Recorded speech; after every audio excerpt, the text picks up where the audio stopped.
స్వరూపానంద స్వామీజీ వారు అప్పటి వరకు జగన్మోహన్ రెడ్డి గారి కోసం కొన్ని యాగాలు కూడా చేశారు. ఆయన ముఖ్యమంత్రి కావాలని.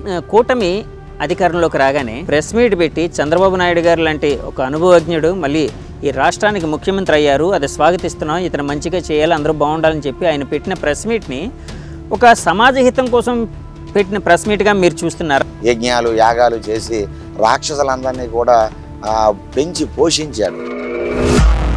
ఆయనేమో జగన్మోహన్ రెడ్డిని తీసుకొని వెళ్ళి కాశీలో గంగలో ముంచేసి నేను ఈయన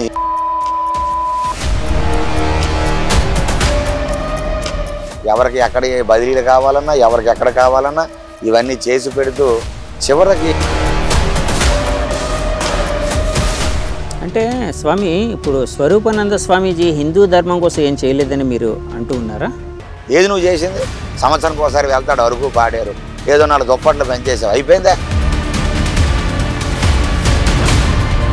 స్వామీజీలు అనగానే అన్నిటినీ అతీతంగా ఉంటారు కదా, ధనానికి కోరికలకి లేకపోతే కీర్తికి అన్నిటికీ అతీతంగా ఉంటారు కదా, అప్పుడే స్వామీజీలు అవుతారు కదా.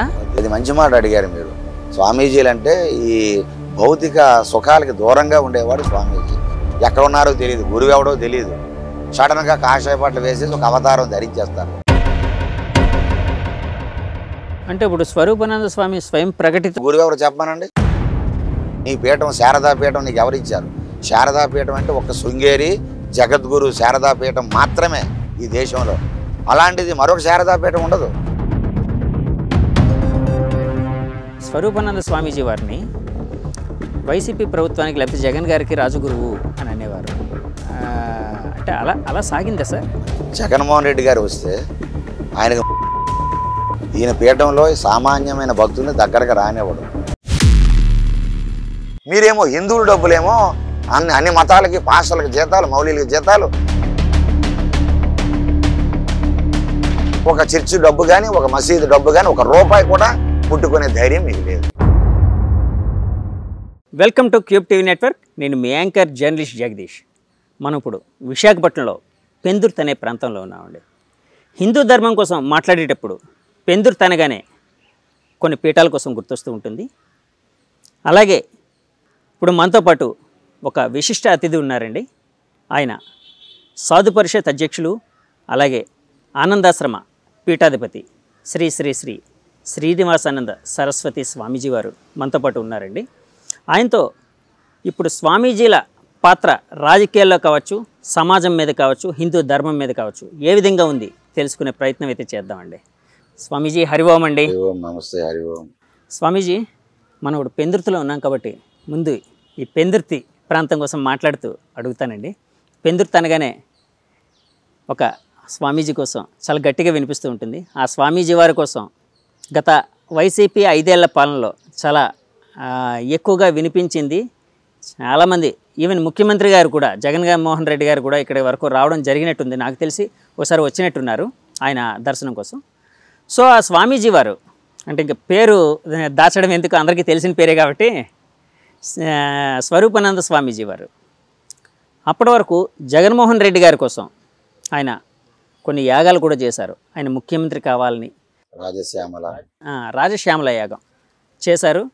సో ఆయన మొన్న కూటమి అధికారంలోకి రాగానే ఆయన ఒక ప్రెస్ మీట్ పెట్టి చంద్రబాబు నాయుడు గారిని పొగిడారు.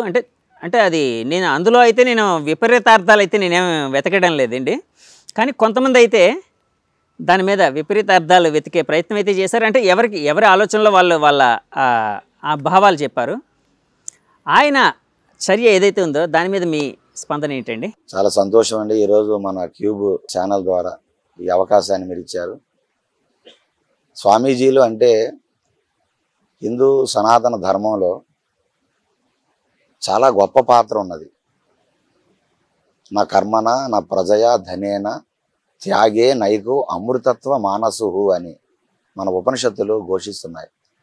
అంటే సమాజం కోసం ఎవరైతే సర్వసంగ పరిత్యాగులుగా, అంటే ఏమీ ఆశించకుండా, సమాజమే ఒక దేవాలయం, సమాజంలో అందరూ దేవుళ్ళే, దైవ స్వరూపాలే, మానవ సేవయే మాధవ సేవ అనే భావనతో తమకంటూ ఏమీ ఆశించకుండా, ఏది ఉంచుకోకుండా నిరాడంబర జీవితాన్ని గడుపుతూ సమాజాన్ని ధర్మం వైపు నిరంతరము నడిపించే వాళ్ళు సాధు పొంగవులు.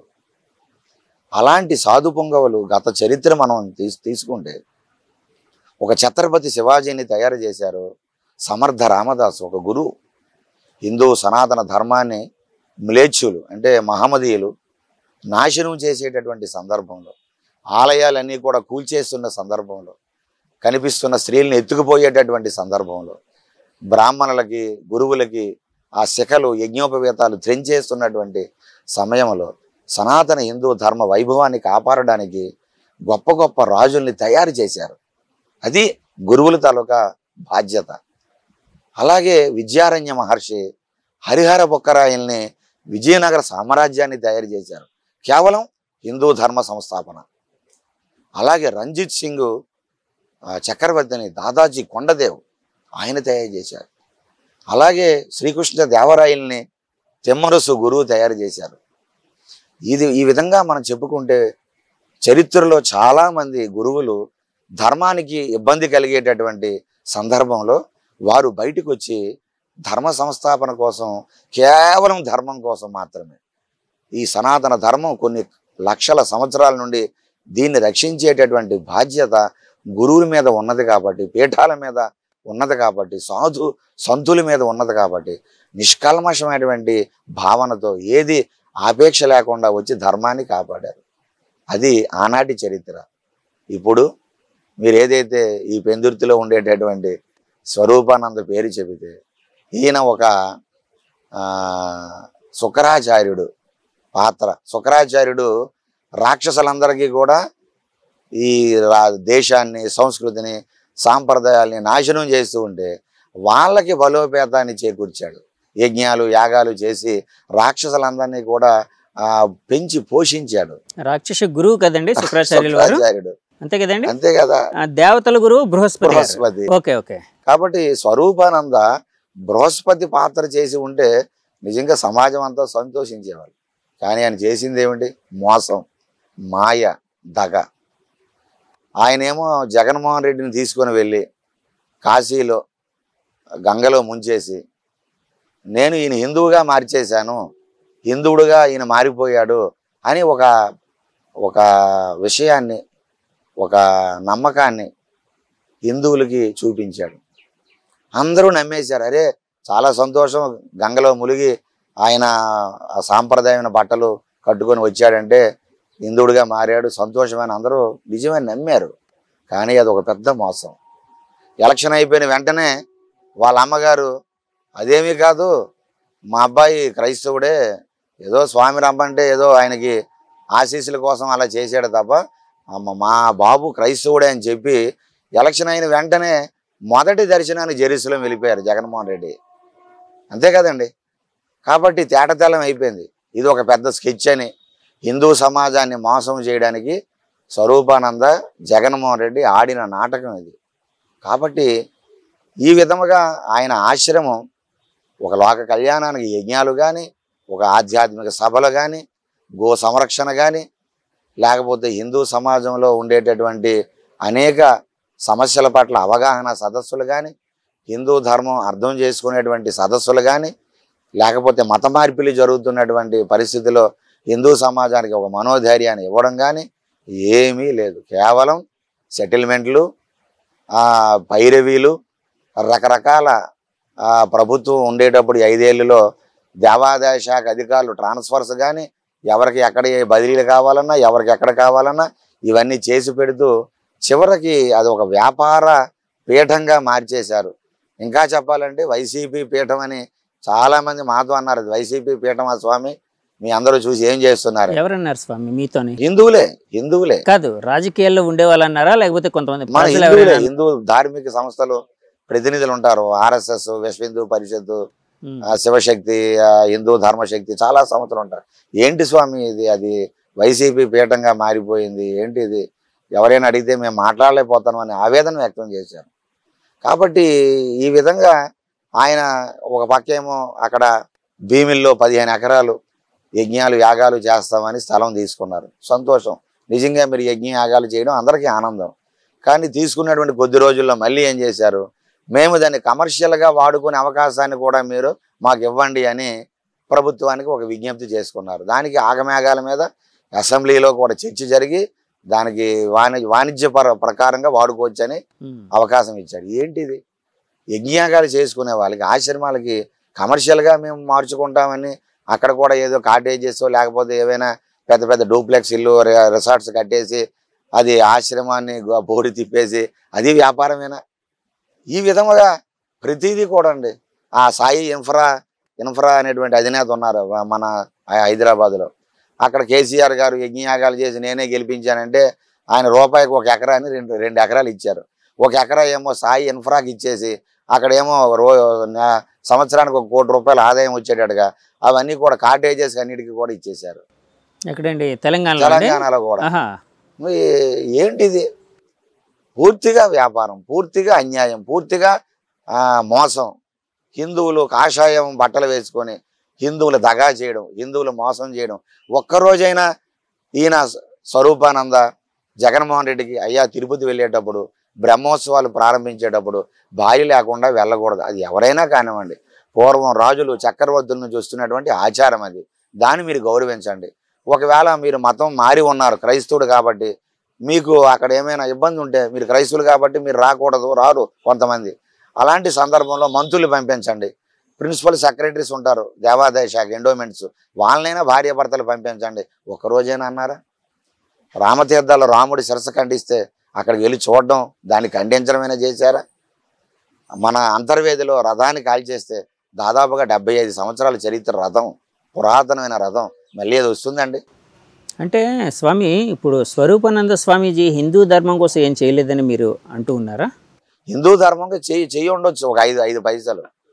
నేనున్నానంటే ఒక కాషాయ బట్టలు వేసుకుని నేనే కాదు ఎవరైనా స్వామీజీగా మేము ఉన్నామంటే మేము కనీసం 100కి 90% అయినా హిందూ ధర్మం కోసం మేము చెయ్యాలి. ఒక 5, 6, 7% ఆశ్రమం కోసం, ఆ తర్వాత మన కోసం ఆశ్రమంలో ఉండే వాళ్ళ కోసం అక్కడ ఏవైనా ఒక కార్పస్ ఫండ్ కానీ ఆశ్రమంలో ఒక ఉన్నతంగా ఉండడానికి ఫెసిలిటీస్ కానీ 10% చూడాలి. 90% సమాజం కోసమే ఆలోచన చేయాలి. ఏది ఇదైనా 90% పైనే ఈయన కేవలం ఈయన ఆశ్రమం, ఈయన స్వార్థం. అది కూడా ఆశ్రమంలో ఉండే వాళ్ళు చేసిన సంతోషం.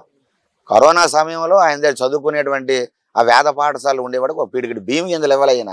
అంత దిక్కుమాలిపోయాడండి స్వరూపానంద. పిడికిడి బియ్యం ఇవ్వలేదండి ఎవరికి కరోనా సమయంలో. సామాన్యులు, చిన్న వ్యాపారస్తులు వారి దగ్గర పనిచేసే వాళ్ళకి ఆపానహాసం ఇచ్చి ఆదుకున్నారు. అది కూడా నువ్వు చేయలేవా? ఏది నువ్వు చేసింది? సంవత్సరానికి ఒకసారి వెళ్తాడు, అరుగు పాడారు, ఏదో 4 దుప్పట్లు పనిచేసావు, అయిపోయిందా? ఎంతోమంది స్వచ్ఛంద సంస్థలు పంచుతున్నారు, దుప్పట్లు కంబాలు ఇస్తున్నారు. అదొక్కటే ఆశ్రమం తరపున చేసేదా? మరి ఇంకేం లేవా? ఈ రాష్ట్రంలో ఇన్ని ఆలయాల మీద దాడులు జరిగాయి. దేవతలను కోసేశారు, పీకలు కోసేశారు, రథాలు కాల్చేశారు. పిఠాపురంలో ఒక్కరోజే 28 ఆలయాలు విగ్రహాలు ముక్కలు చెదగొట్టేశారు. కనీసం సందర్శించావా? పోని బాధపడి ఒక ప్రెస్ మీట్ పెట్టావా? నేను ఖండిస్తున్నాను, ఈ దోషుల్ని పట్టుకొని అన్నావా? ఇన్ని సంవత్సరాలు గడిచిపోయినా ఒక్కడిని పట్టుకోకపోయి పిచ్చోలు చేస్తున్నారు. రామతీర్థంలో పిచ్చోడు కోసేశాడు. పిఠాపురంలో మధ్య స్థిమితి లేని వాళ్ళు చెదగొట్టేశారు విగ్రహాలు, దేవతా విగ్రహాలని. ఆ అంతర్వేదిలో మధ్య స్థిమితి లేనివాడు ఎవడ వెళ్ళి రథం కాల్చేశాడని ఇలాంటి కళ్ళబొల్లి మాటలు కట్టుకథలు చెప్తున్న వైసీపీ ప్రభుత్వానికి ఇది తప్పయ్యా, అలా మాట్లాడకండి, దోషుల్ని పట్టుకోండి చిత్తశుద్ధితో అని ఒక మాటైనా మాట్లాడావా? ఏమీ లేదండి. ఈయన కేవలం ఈయన డబ్బు, ఈయనకి సెటిల్మెంట్స్ కావాలి. సెటిల్మెంట్స్ అని అంటున్నారు కదా స్వామి, ఇందాకలు కూడా అన్నారు, ఇప్పుడు కూడా అన్నారు కదా. సెటిల్మెంట్స్ అంటే మీ ఉద్దేశంలో ఎలాంటి సెటిల్మెంట్స్ అని? మొత్తం ఉత్తరాంధ్రలో ఎవరెవరికి ఎక్కడ పోస్టింగ్ కావాలన్నా, ఎవరెవరికి ఎక్కడ ట్రాన్స్ఫర్స్ కావాలన్నా, ఎవరెవరికి కొత్తగా ఏవైనా ప్రభుత్వం పోస్టులు ఖాళీలు ఏవైనా అందులో భర్తీ చేయాల్సి వస్తే మొత్తం ఈయనేనండి పైరు వీళ్ళంతా కూడా. కానీ ఆయన ఒక మాట అన్నారండి, తర్వాత ఆయన మీద వచ్చే ఆరోపణలకి ఇలాంటి వాటికి ఆయన ఏమన్నారంటే, నేను హిందూ ధర్మం కోసం పోరాడుతూ ఉన్నాను, చేస్తూ ఉన్నాను, నా ఎదుగుదల అంటే ఈ ఆశ్రమం, ఈ పీఠం గొప్పగా ఎదుగుతుంది, దాన్ని చూడలేక కొంతమంది మా ధర్మంలో వాళ్ళే, హిందూ ధర్మం వాళ్ళే, ఈ సాధువులే కొంతమంది వ్యతిరేకంగా మాట్లాడుతున్నారు, వ్యతిరేక భావజాలాన్ని వ్యాప్తి చేస్తూ ఉన్నారని చెప్పి కూడా ఒక మాట అన్నారు. అలాగేమైనా అనుకోవచ్చా అంటారా? అప్పుడు అన్నారు, దానికి సాక్ష్యాలు చూపించాలి కదా. ఇగో నేను హిందూ ధర్మానికి రాష్ట్రంలో ఇంత చేశాను, ఈ ఆలయాన్ని పునరుద్ధరణ చేశాను, ఇక్కడ ఆలయానికి సమస్య వస్తే వెళ్ళి నేను నిలబడి నేను అది అక్కడ గోవులు రక్షించాను, ఆశ్రమాన్ని కాపాడాను. సిగ్గుచేటండి ఈ స్వరూపానంద నోరా, లేకపోతే అది ఏమైనా పెంట కుప్ప అండి? అది నీ పక్కనే వెంకోజీపాలెంలో ఆశ్రమాన్ని విజయసాయిరెడ్డి వెంకోజీపాలెం ఆశ్రమం చాలా city heart of the centre. దాదాపుగా ఒక 6 ఎకరాలు ఉంటే దాన్ని ఏదో పెద్ద విద్యా సంస్థ కట్టేద్దాం, స్వార్థానికి వాడుకుందామని విజయసాయిరెడ్డి ఆ స్వామిని బెదిరించి చంపేస్తామంటే ఆయన గుంటూరు పారిపోయి స్వరూపానందకు ముందు వెళ్లే ముందు ఆయనకి, అయ్యా నన్ను కాపాడండి, ఆ స్వామి కోరితే నిజమేనయ్యా నిన్ను చంపేస్తారు, నువ్వు వెళ్ళిపో, ఇక్కడ ఉన్నామంటే ఈ రాత్రి నేను చంపేస్తారు నేను బెదిరించి చివరికి గుంటూరు పారిపోయారండి. ఆ రోజు హిందూ సంఘాలు మేమందరం సాధు సంతులు అందరం వెళ్ళి అక్కడ ఉండే పిల్లల్ని రాత్రి ఖాళీ చేసేశారు. ఆయన ఇప్పుడు ఆ స్వామీజీ ఎలా ఉన్నారండి వెంకోజీపాలెంలో ఆశ్రమం కోసం? అప్పుడు ఆ రోజు చాలా వార్తలు అయితే వచ్చాయి. మరేంటంటే అంటే ఆయన ఏదో ప్రభుత్వ భూమిని ఆక్రమించారని, లేకపోతే అక్కడ ఏదో అనైతిక కార్యక్రమాలు సంథింగ్ ఏవో నడుస్తున్నాయనే వార్త నాకు కరెక్ట్గా గుర్తులేదు. కానీ కొన్ని అయితే అంటే ఆ పీఠం అంటే ఆ ఆశ్రమ ప్రాశస్త్యాన్ని తగ్గించే విధంగానే వచ్చాయి. ఆయన ఖాళీ చేయాలి. లైంగిక వేధింపుల మీద వచ్చిందండి.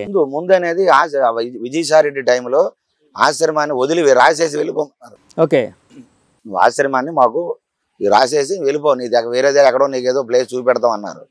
ఆశ్రమాన్ని రాసి ఖాళీ చేసేమనే అధికారం ఎక్కడదండి.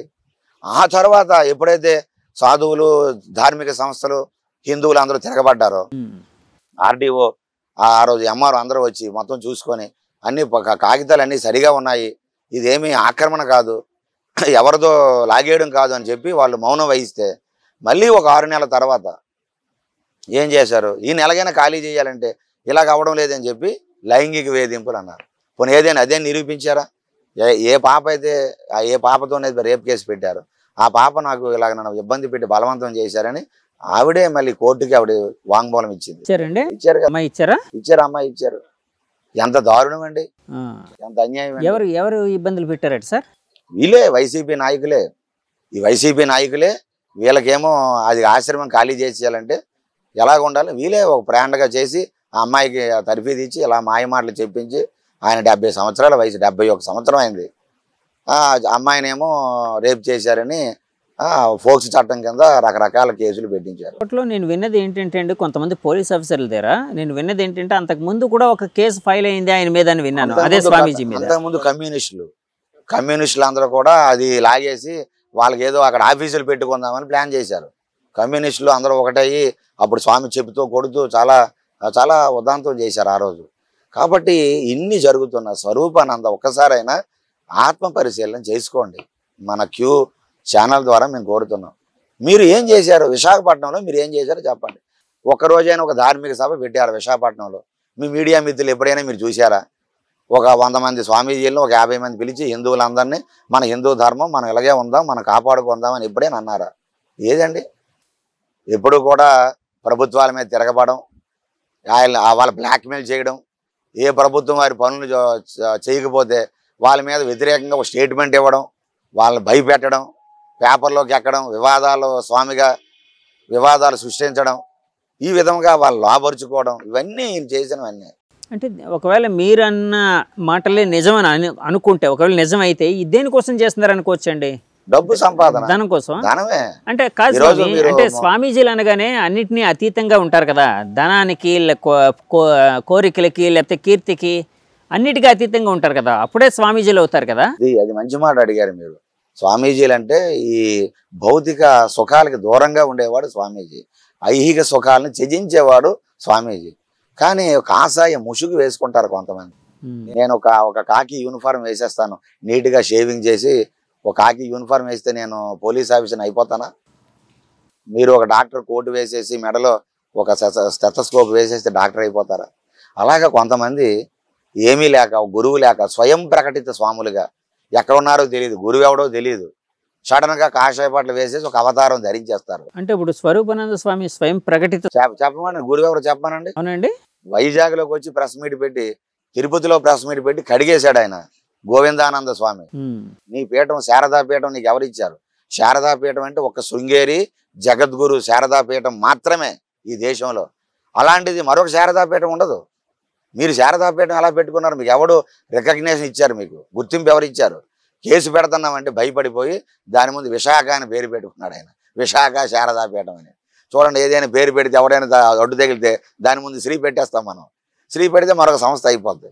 అలాగా కాబట్టి ఆయన అడిగాడు, నీ గురువు ఎవడో చెప్పు అన్నారు. ఎక్కడ నువ్వు సన్యాసం తీసుకున్నావో, ఏ సంస్థలు తీసుకున్నావో చెప్పు అన్నాడు. ఎక్కడైనా చెప్పాడు ఈయన. సరే మీరు మీ గురువు వద్దు, మీ సన్యాసం వద్దు, అవన్నీ పోను పెడియండి. కనీసం బట్టలు వేసుకున్నందుకైనా ధర్మంగా ఉండండి. పోనీ బట్టలు వేసుకున్నందుకు న్యాయం చేయండి, కొంత న్యాయం చేయండి. మీ గురువు వద్దు, ఏం గురువులే ఉండాలని లేదు, మీ మనసుకు అంగీకరించింది, సాధువుగా మారాలనుకున్నారు. సరే మీరే ఏదో రూపంలో మీ మనసు పవిత్రమైంది, కాషాయ బట్టలు వేసుకున్నారు, సంతోషం, స్వాగతిద్దాం, మంచి పనులు చేయండి.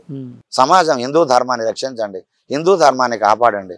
అది చేస్తే ఎవరో మీ పాదాలని కడుగుతారు, పాదాలు మొక్కుతారు తప్ప ఎవరు విమర్శించరు కదా. ఆయన విమర్శిస్తే మాలాంటి సాధువులకు ఏమొస్తుందండి? కాబట్టి ఏదైతే పీఠము అని పెట్టుకున్నామంటే, పీఠం అంటే ఒక ధర్మానికి అది దిక్సూచి, అడ్రస్, ఒక చిరునామా. ఏది మీ చిరునామా? 5 సంవత్సరాల్లో ఎన్ని దాడులు జరిగాయి? బ్రాహ్మణులు జంధ్యాలు తెంపారా లేదా? లంపలు కొట్టారా లేదా చెప్పండి? కాళ్ళతో తన్నారు పిఠాపురంలో. బ్రాహ్మణులు అలా చేయొచ్చా? నిజంగా తప్పులుంటే కూర్చుని పెట్టి కంప్లైంట్లు ఇవ్వండి, లేకపోతే మరొకటి చేయండి. మరి మీరు మీ చేతిలో చట్టాలు ఉన్నాయి తీసుకొని తన్నేస్తాం, పొడి చేస్తాం, భక్తుల ముందే జంధ్యాలు తెంపేస్తాం, పూజల ముందు చేయాలండి. ఎప్పుడైనా ఆయన ఖండించారా? ఏదండి? కాబట్టి రాష్ట్రం అంతా కూడా కోడైకి వస్తుంది. ఆయన చేసిన అకృత్యాలు, ఇలాంటి అపచారాలు మాలాంటి సాధువుల మీద కూడా పడుతున్నాయి.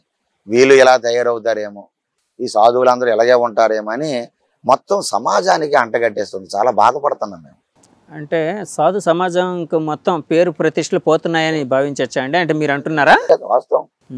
ఈ ఆశ్రమాలని ఇంతేనరా, ఈ స్వాములందరూ నిజ స్వరూపాలు ఇంతేనరా, ఈ కాషాయ బట్టలు వేసుకునేది సమాజాన్ని మోసం చేయడానికి. వీళ్ళకి ఎందుకురా కోట్ల రూపాయలు, వీళ్ళకి ఎందుకురా లగ్జూరియస్ లైఫ్, స్పెషల్ చార్టెడ్ విమానాలు వీళ్ళకి ఎందుకు, ఇలాగా రకరకాల విమర్శలు చేస్తారు స్వామి. అయితే ఇప్పుడు ఆయన మొన్న ప్రెస్ మీట్ పెట్టి చంద్రబాబు నాయుడు గారు లాంటి ఒక అనుభవజ్ఞుడు మళ్ళీ ఈ రాష్ట్రానికి ముఖ్యమంత్రి అయ్యారు, అది స్వాగతిస్తున్నాం, ఇతను మంచిగా చేయాలి, అందరూ బాగుండాలని చెప్పి ఆయన పెట్టిన ప్రెస్ మీట్ని ఒక సమాజ హితం కోసం పెట్టిన ప్రెస్ మీట్గా మీరు చూస్తున్నారా? లేకపోతే మీరు అన్నట్టు ఇందాక ఆయన అంటే కొంతమందిని అంటే ఏ గవర్నమెంట్ ఉంటే, ఇందాక మీరే అన్నారు, ఏ గవర్నమెంట్ ఉంటే ఆ గవర్నమెంట్కి ఇదిగా ఇష్టంగా కలిగేటట్టు మాట్లాడతారు ఆయన అన్నట్టు మీరు అన్నారు. సో ఆ విధంగా భావించాలంటారా? మీరు ఏ విధంగా భావిస్తున్నారు? జగన్మోహన్ రెడ్డి గారు వస్తే ఆయనకు ముద్దులు పెట్టారు. ఈయన పీఠంలో సామాన్యమైన భక్తుల్ని దగ్గరకు రానివ్వడు, ముట్టుకొని అంటారు, దూరంగా ఉండమంటారు. కలిసి మీరు ఆ చుట్టుపక్కల ఉండే వీధుల్లో అడగండి, ముట్టుకోరు అంటారు, దూరంగా అంటారు, ఇలాగ ప్రసాదం వేస్తారు. ఏంటో ముట్టుకుంటే ఏమైపోద్దో మరి.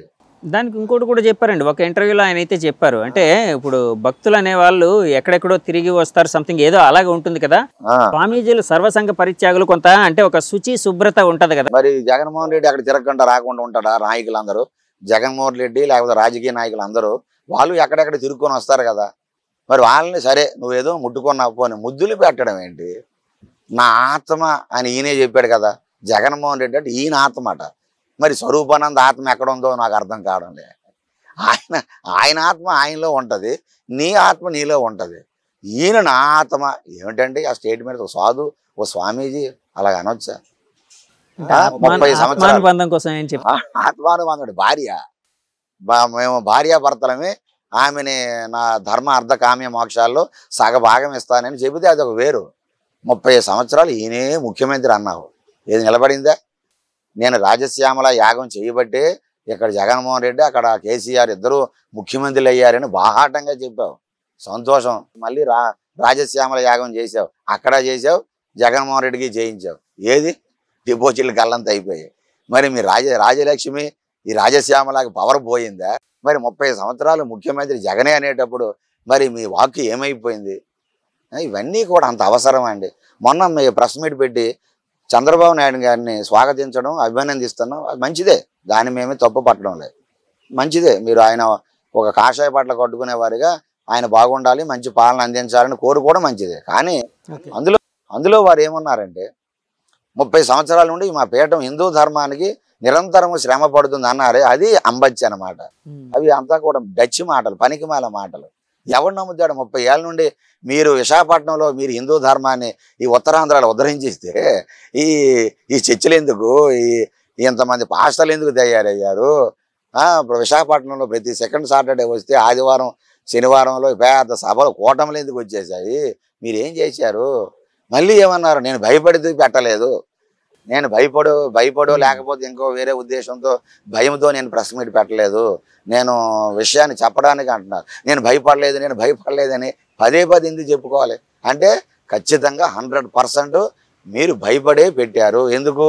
ఇక మీ ఆటలు సాగవు, ఇక మీ కర్మఫలం అనుభవించాలి.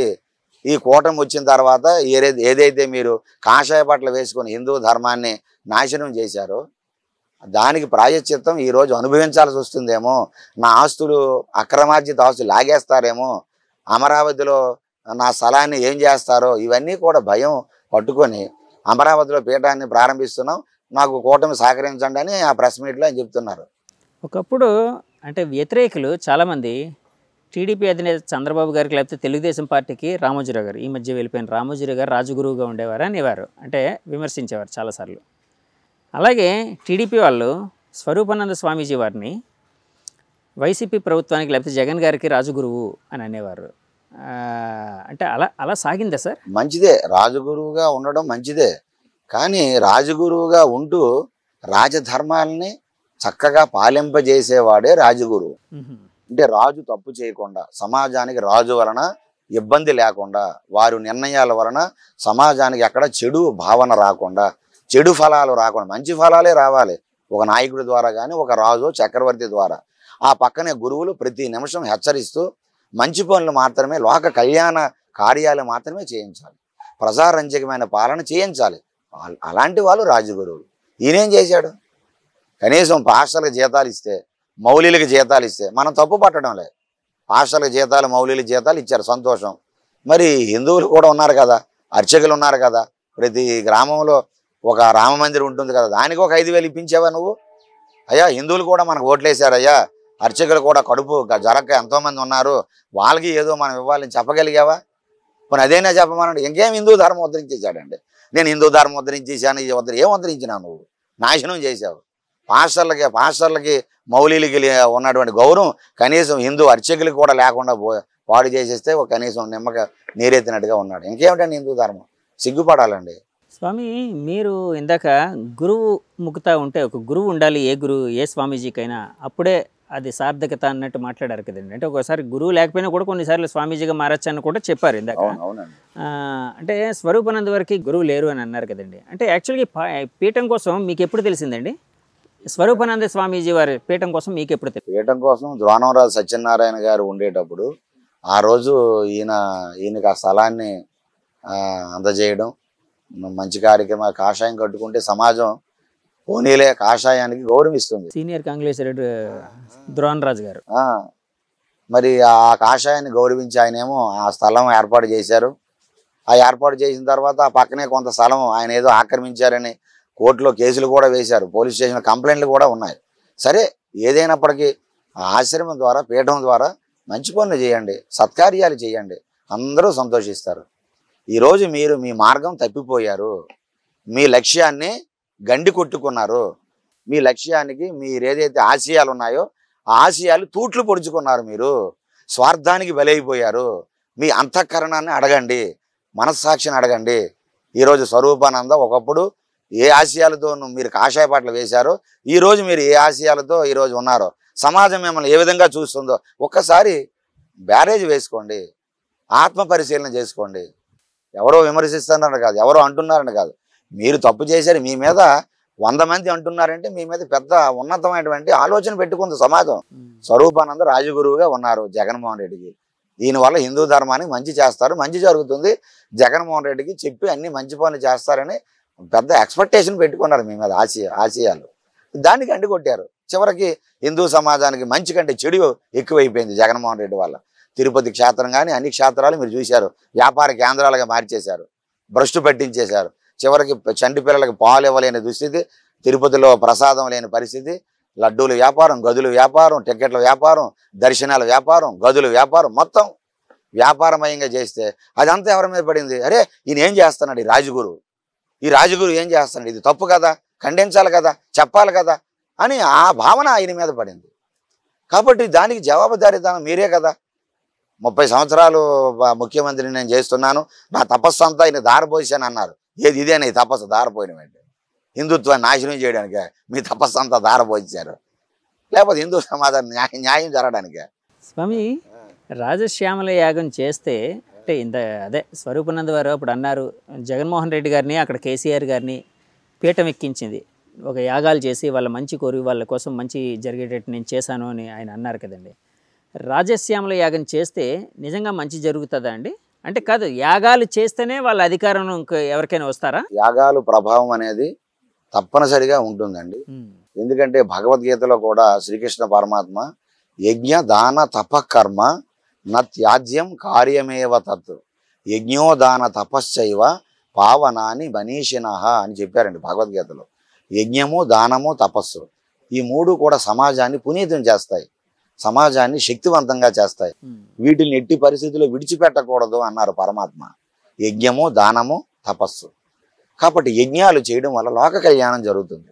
యజ్ఞాలు చేస్తే ఆ పైనుండేటువంటి దేవతలు సంతృప్తి చెందుతారు, ప్రకృతి పులకరిస్తుంది, పరిశుద్ధం అవుతుంది, ప్యూరిఫికేషన్ అవుతుంది, వాతావరణం ఆనందిస్తుంది, వాతావరణం సస్యశ్యామలం అవుతుంది. తద్వారా లోక కళ్యాణం, మంచి వర్షాలు, మంచి పంటలు పండుతాయి. కాబట్టి అలాంటి ఏదైతే రాజసూయ యాగం కానీ, లేకపోతే వాజపేయి యాగం కానీ, సుదర్శన యాగం కానీ, చండీ యాగం కానీ, రాజశ్యామల యాగాలు కానీ యాగాలు చేస్తే తప్పక వాళ్ళకు కొంత ఫలితం వస్తుంది. ఎప్పుడు వాళ్ళు కూడా ఆ భక్తి భావనతో ఉండి ధర్మం మీద ఆలోచనతో ఉంటే. ఎప్పుడైతే రాక్షసులు వరాలు పొంది ధర్మాన్ని తప్పిపోయాడో రావణాసురుడు, హిరణ్యకశిపుడు, హిరణ్యాక్షుడు, బాణాసురుడు, వీళ్ళందరూ ధర్మం తప్పిపోవడం వల్ల ఏమయ్యారు? నాశనం అయిపోయారు. ఇంత తపస్సు పోయింది. అలాగే యజ్ఞాలు, యాగాలు కూడా మనం ధర్మ మార్గంలో ఉన్నంత వరకు మనల్ని ధర్మం వైపు అలా నడిపిస్తూ ఉంటాయి, ఇంకా ఇంకా మంచి పనులు నడిపిస్తూ ఉంటాయి. ఎప్పుడైతే స్వార్థం కోసం ఆలోచించామో అక్కడతో యజ్ఞం ఫలం ఆగిపోతుంది, అక్కడతో మన పతనం స్టార్ట్ అయిపోతుంది. కేసీఆర్ ఏమో హిందువులు బొందుగాలని తిట్టాడు. ఏంటండి అంత అవసరం ఏంటండి ఆయనకి అన్నారండి? ఎప్పుడన్నారండి? మన ఎలక్షన్స్ లో, మొన్న కాదు ఇంతకు ముందు ఎలక్షన్స్ లో, లాస్ట్ 2019లో ఆ మాటకే 4-5 బీజేపీ ఎంపీలు వచ్చాయి హిందువులు బొందుగాలంటే. కాబట్టి ఈ విధంగా చాలా చాలా వరకు. అలాగే మరి ఇక్కడ ఈయన ఏం చేశారు? ఈయన చేస్తున్నటువంటి కార్యక్రమాలన్నీ కూడా హిందూ వ్యతిరేక కార్యాలే.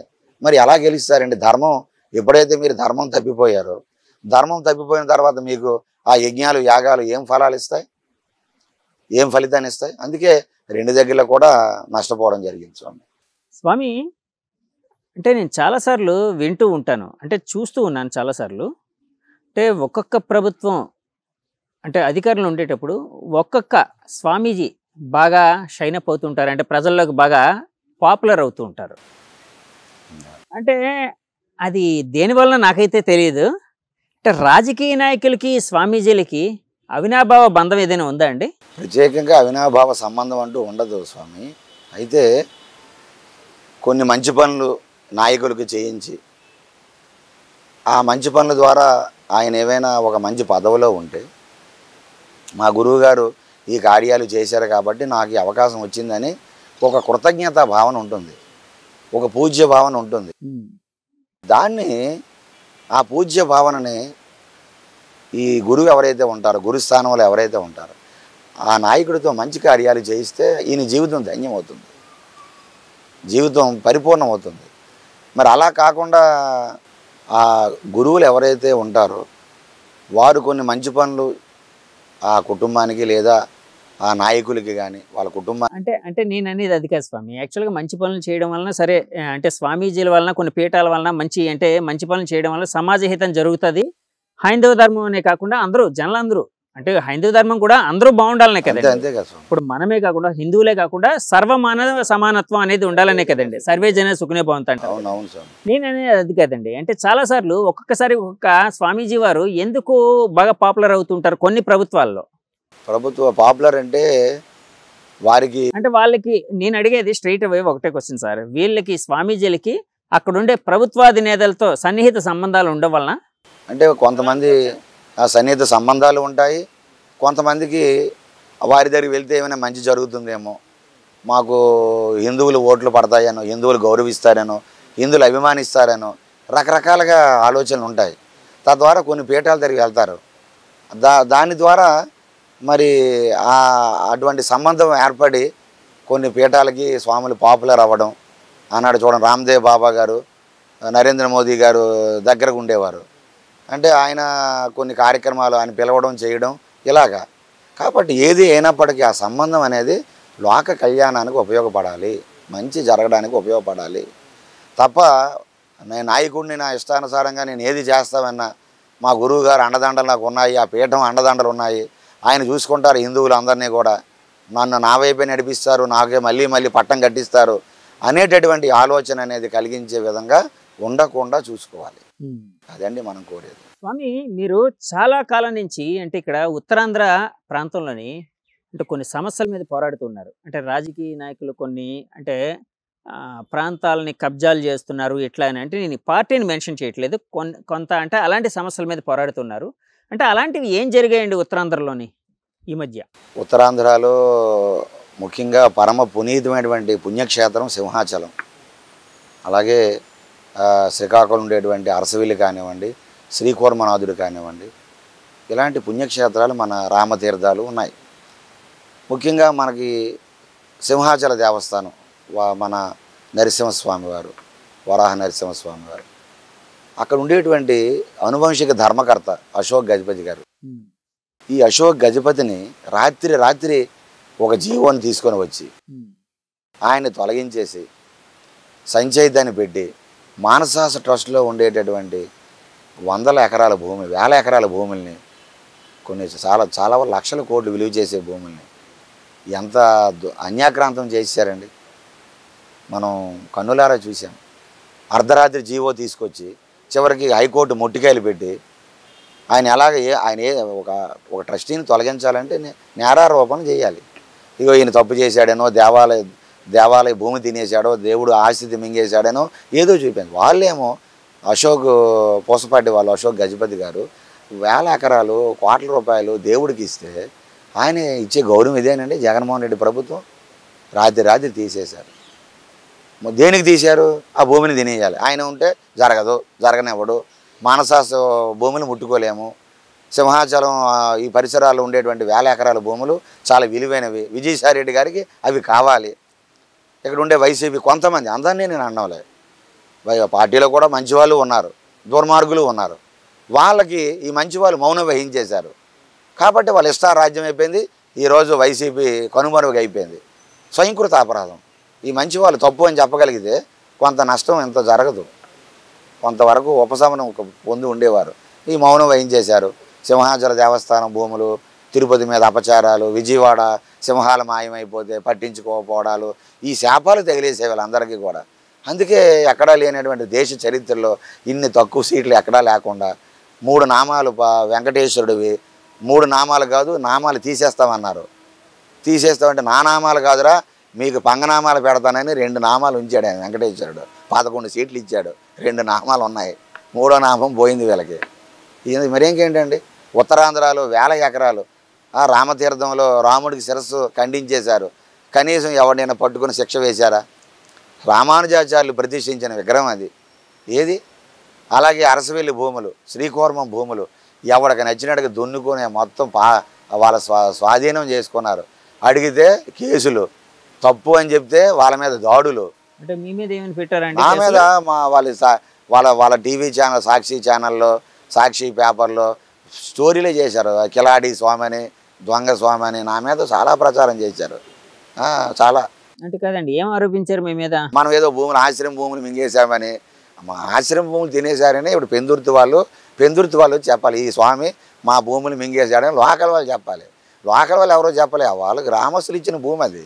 ఇదేదో చెరువు కప్పేశారు అంటే రకరకాల కట్టుకథలు. కాబట్టి ఇది ఏదో మీడియా చేతిలో ఉన్నది, ఏదో ప్రింట్ మీడియా మా చేతిలో ఉన్నది, భయపెట్టేద్దామంటే ఈరోజు మేము వైసీపీ వాళ్ళకి స్పష్టంగా మన ట్యూబ్ ఛానల్ ద్వారా మేము స్పష్టంగా ఒక విషయాన్ని చెప్తున్నాం. ఆ రోజు చంద్రబాబు నాయుడు ముఖ్యమంత్రి ఉండేటప్పుడు మేము ఉద్యమాలు చేయలేదా? ఆ రోజు వాళ్ళు పుష్కరాల సమయంలో తొక్కిసలాట అయిపోతే ఇది తప్పు జరిగిందని మేము ఖండించలేదా? ఆ రోజు కృష్ణా పుష్కరాల్లో ఆలయాలు కూల్చేస్తే ఆలయాలు మీరు ఎందుకు కూల్చేశారు, అనవసరంగా తీసేశారు, నిజముగా ఫ్లైఓవర్లకి రోడ్లకి అడ్డగలిస్తే తీయించండి. అవసరం లేనివి కూడా సీతమ్మ వారి పాదాలు, శనీశ్వరుడి గుడి, ఇవన్నీ కూడా ఎందుకు మీరు తొలగించేశారు, ఆంజనేయ స్వామి వారి ఆలయం అని ఎందుకు తొలగించారని ఆ రోజు మేము ఉద్యమం చేయలేదా? ఉద్యమం చేస్తే ఆ రోజు కామినేని శ్రీనివాసు వేదిక మీదకి వచ్చి తప్పైపోయింది క్షమించండి, చంద్రబాబు నాయుడు గారు విదేశాల్లో ఉన్నారు, అమెరికాలో ఉన్నారు, అప్పుడు దేవాదాయ శాఖ మినిస్టర్ కదండి ఆయన కామినేని గారు కాదు, కామినేని ఆరోగ్య శాఖ మంత్రి ఉన్నారు, మా మాణిక్యాలరావు గారు దేవాదాయ శాఖ ఉన్నారు. ఒక మంత్రిని పంపించి తప్పైపోయింది క్షమించండి అని చంద్రబాబు నాయుడుకి చెప్పించారు. నేను అమెరికాలో ఉన్నాను, వాస్తవంగా నాకు తెలియదు, అధికారులు కొంత అత్యుత్సాహం ప్రదర్శించారు. ఆ రోజు విజయవాడ కమిషనర్, ఒక ముస్లిం విజయవాడ కమిషనర్, వాడేమో మొత్తం తీసేయండి అది ఇది అని ఆర్డర్స్ ఇచ్చాడు. దాని మీద అధికారులు అత్యుత్సాహం ప్రదర్శించి చేయడం వల్ల ఎవరి మీద, చంద్రబాబు నాయుడు మీద పడిపోయింది. మేమైతే ఉద్యమం చేశాం. చంద్రబాబు నాయుడు గారు పంపించి క్షమించండి మేము కడతామని చెప్పి మాట ఇచ్చారు. కనీసం ఆ పశ్చాత్తాప బుద్ధి అయిన వైసీపీ వాళ్ళకు ఉందా? అయ్యో క్షమించండి, ఇలా ఆలయాలకు అన్యాయం జరిగింది, నిజమే, మేము సరిదిద్దుకుంటాము, మాకు అవకాశం ఇవ్వండి, స్వాగతిస్తాం కదా, మేము సంతోషం కదా. పశ్చాత్తాపం కంటే ఎంతకంటే ప్రాయశ్చిత్తం ఏమైనా ఉంటుందా? తప్పైందంటే క్షమిస్తాం కదా, మన్నిస్తాం కదా. సరే, ఒక తప్పుకి ఏమైపోయింది, ఎవరైనా ఒక తప్పు చేస్తారు, మనము తప్పులు చేస్తాము, అలాగే వారు ఏదో చేశారని మన్నిస్తుంది కదా హిందూ సమాజం. అది కూడా లేదు కదా. తిరిగి ఎవరైతే మంచి చెబితే వాళ్ళ మీద దాడులు, అయ్యా ఇది జరుగుతుంది సరిదిద్దుకోండి అంటే వాళ్ళ మీద భౌతిక దాడులు, లేకపోతే రకరకాల ఆశ్రమాల మీద దాడులు, వాళ్ళ వ్యక్తిగతంగా కుటుంబాల మీద దాడులు, మొత్తం వ్యవస్థని పోలీసులు గుప్పిట్లో పెట్టి అతలాకుతలం చేసేశారు. చిన్న పోస్టు, ఆలయంలో విగ్రహం ఇరిగిపోయింది, ఇరగొట్టారు, నాశనం చేశారు అని మీరు ఫేస్బుక్లో సామాజిక మాధ్యమాలు పెడితే వెంటనే పోలీసులు వచ్చి తీసుకుపోవడం. ఎన్ని కేసులు పెట్టారండి?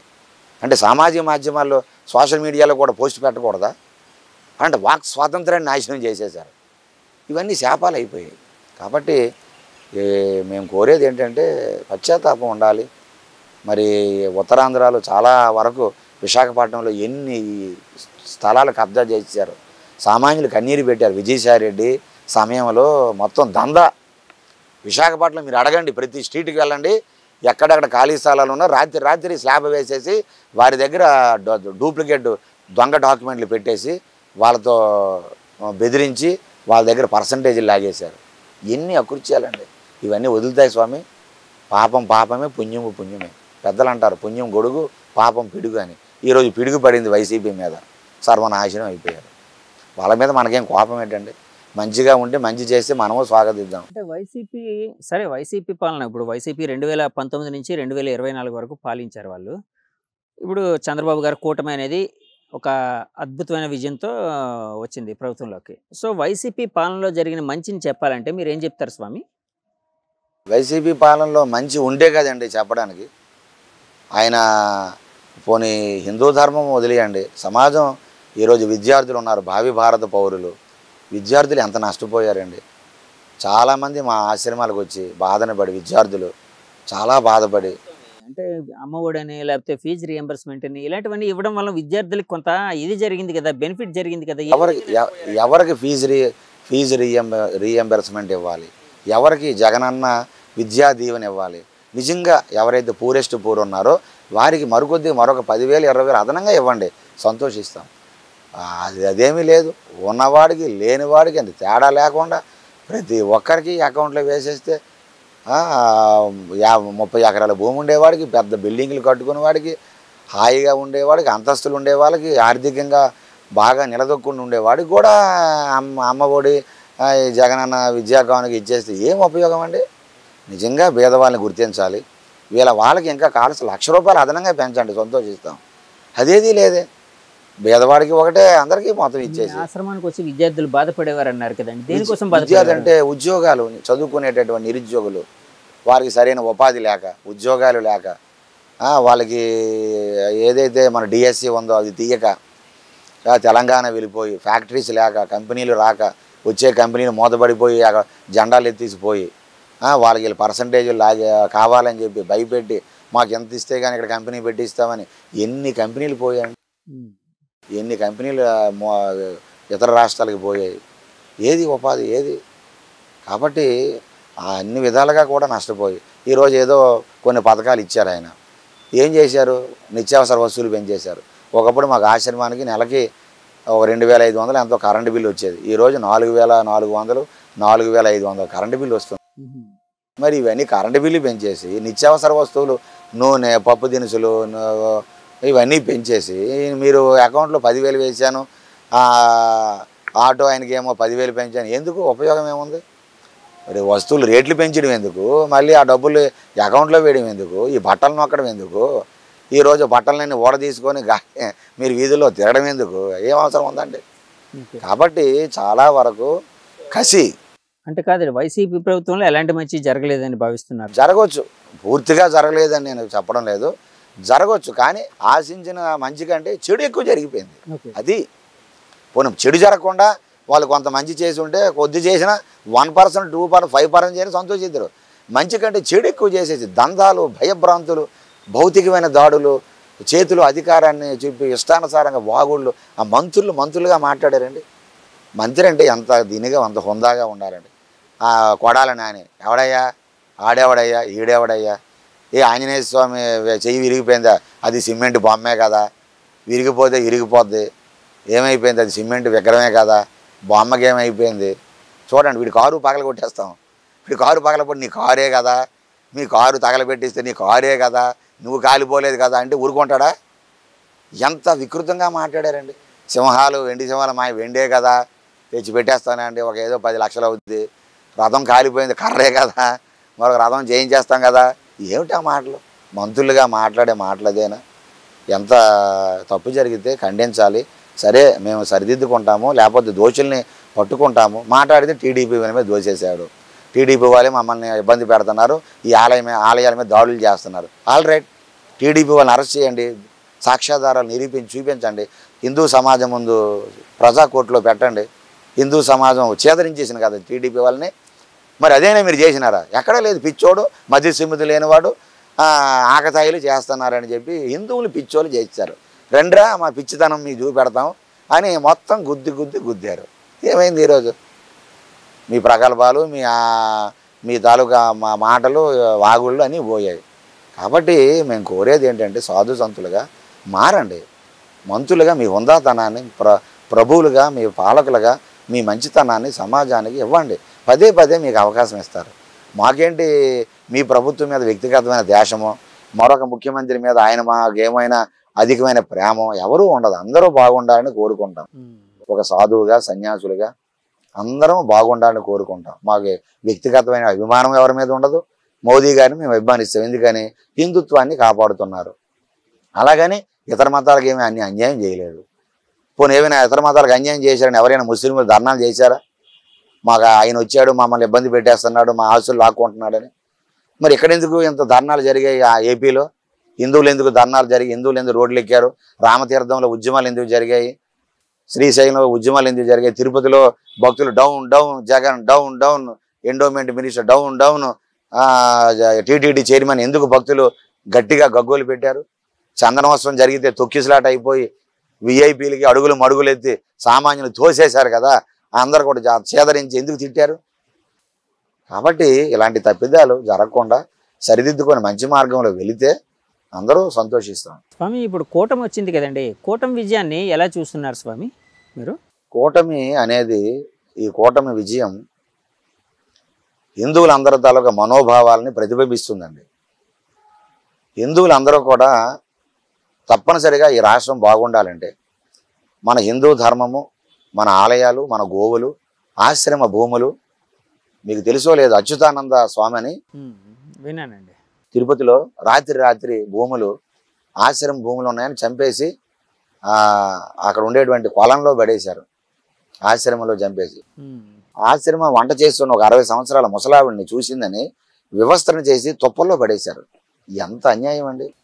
ఇప్పుడు మేమన్నీ అడుగుతున్నాం ఈరోజు. అవన్నీ ఈ ఆలయాల మీద దాడులు, స్వామీజీల మీద చేసిన హత్యా నేరాలు, ఇవన్నీ మీరు మొత్తం మళ్ళీ విచారణ చేయండి. ఎంత అన్యాయాలు స్వామి!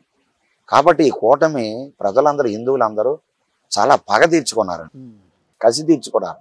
లేకపోతే ఎంత విజయం కూటమికి రాదు, ఎంత పరాభవము వైసీపీకి చూసి ఉండేవారు కాదు.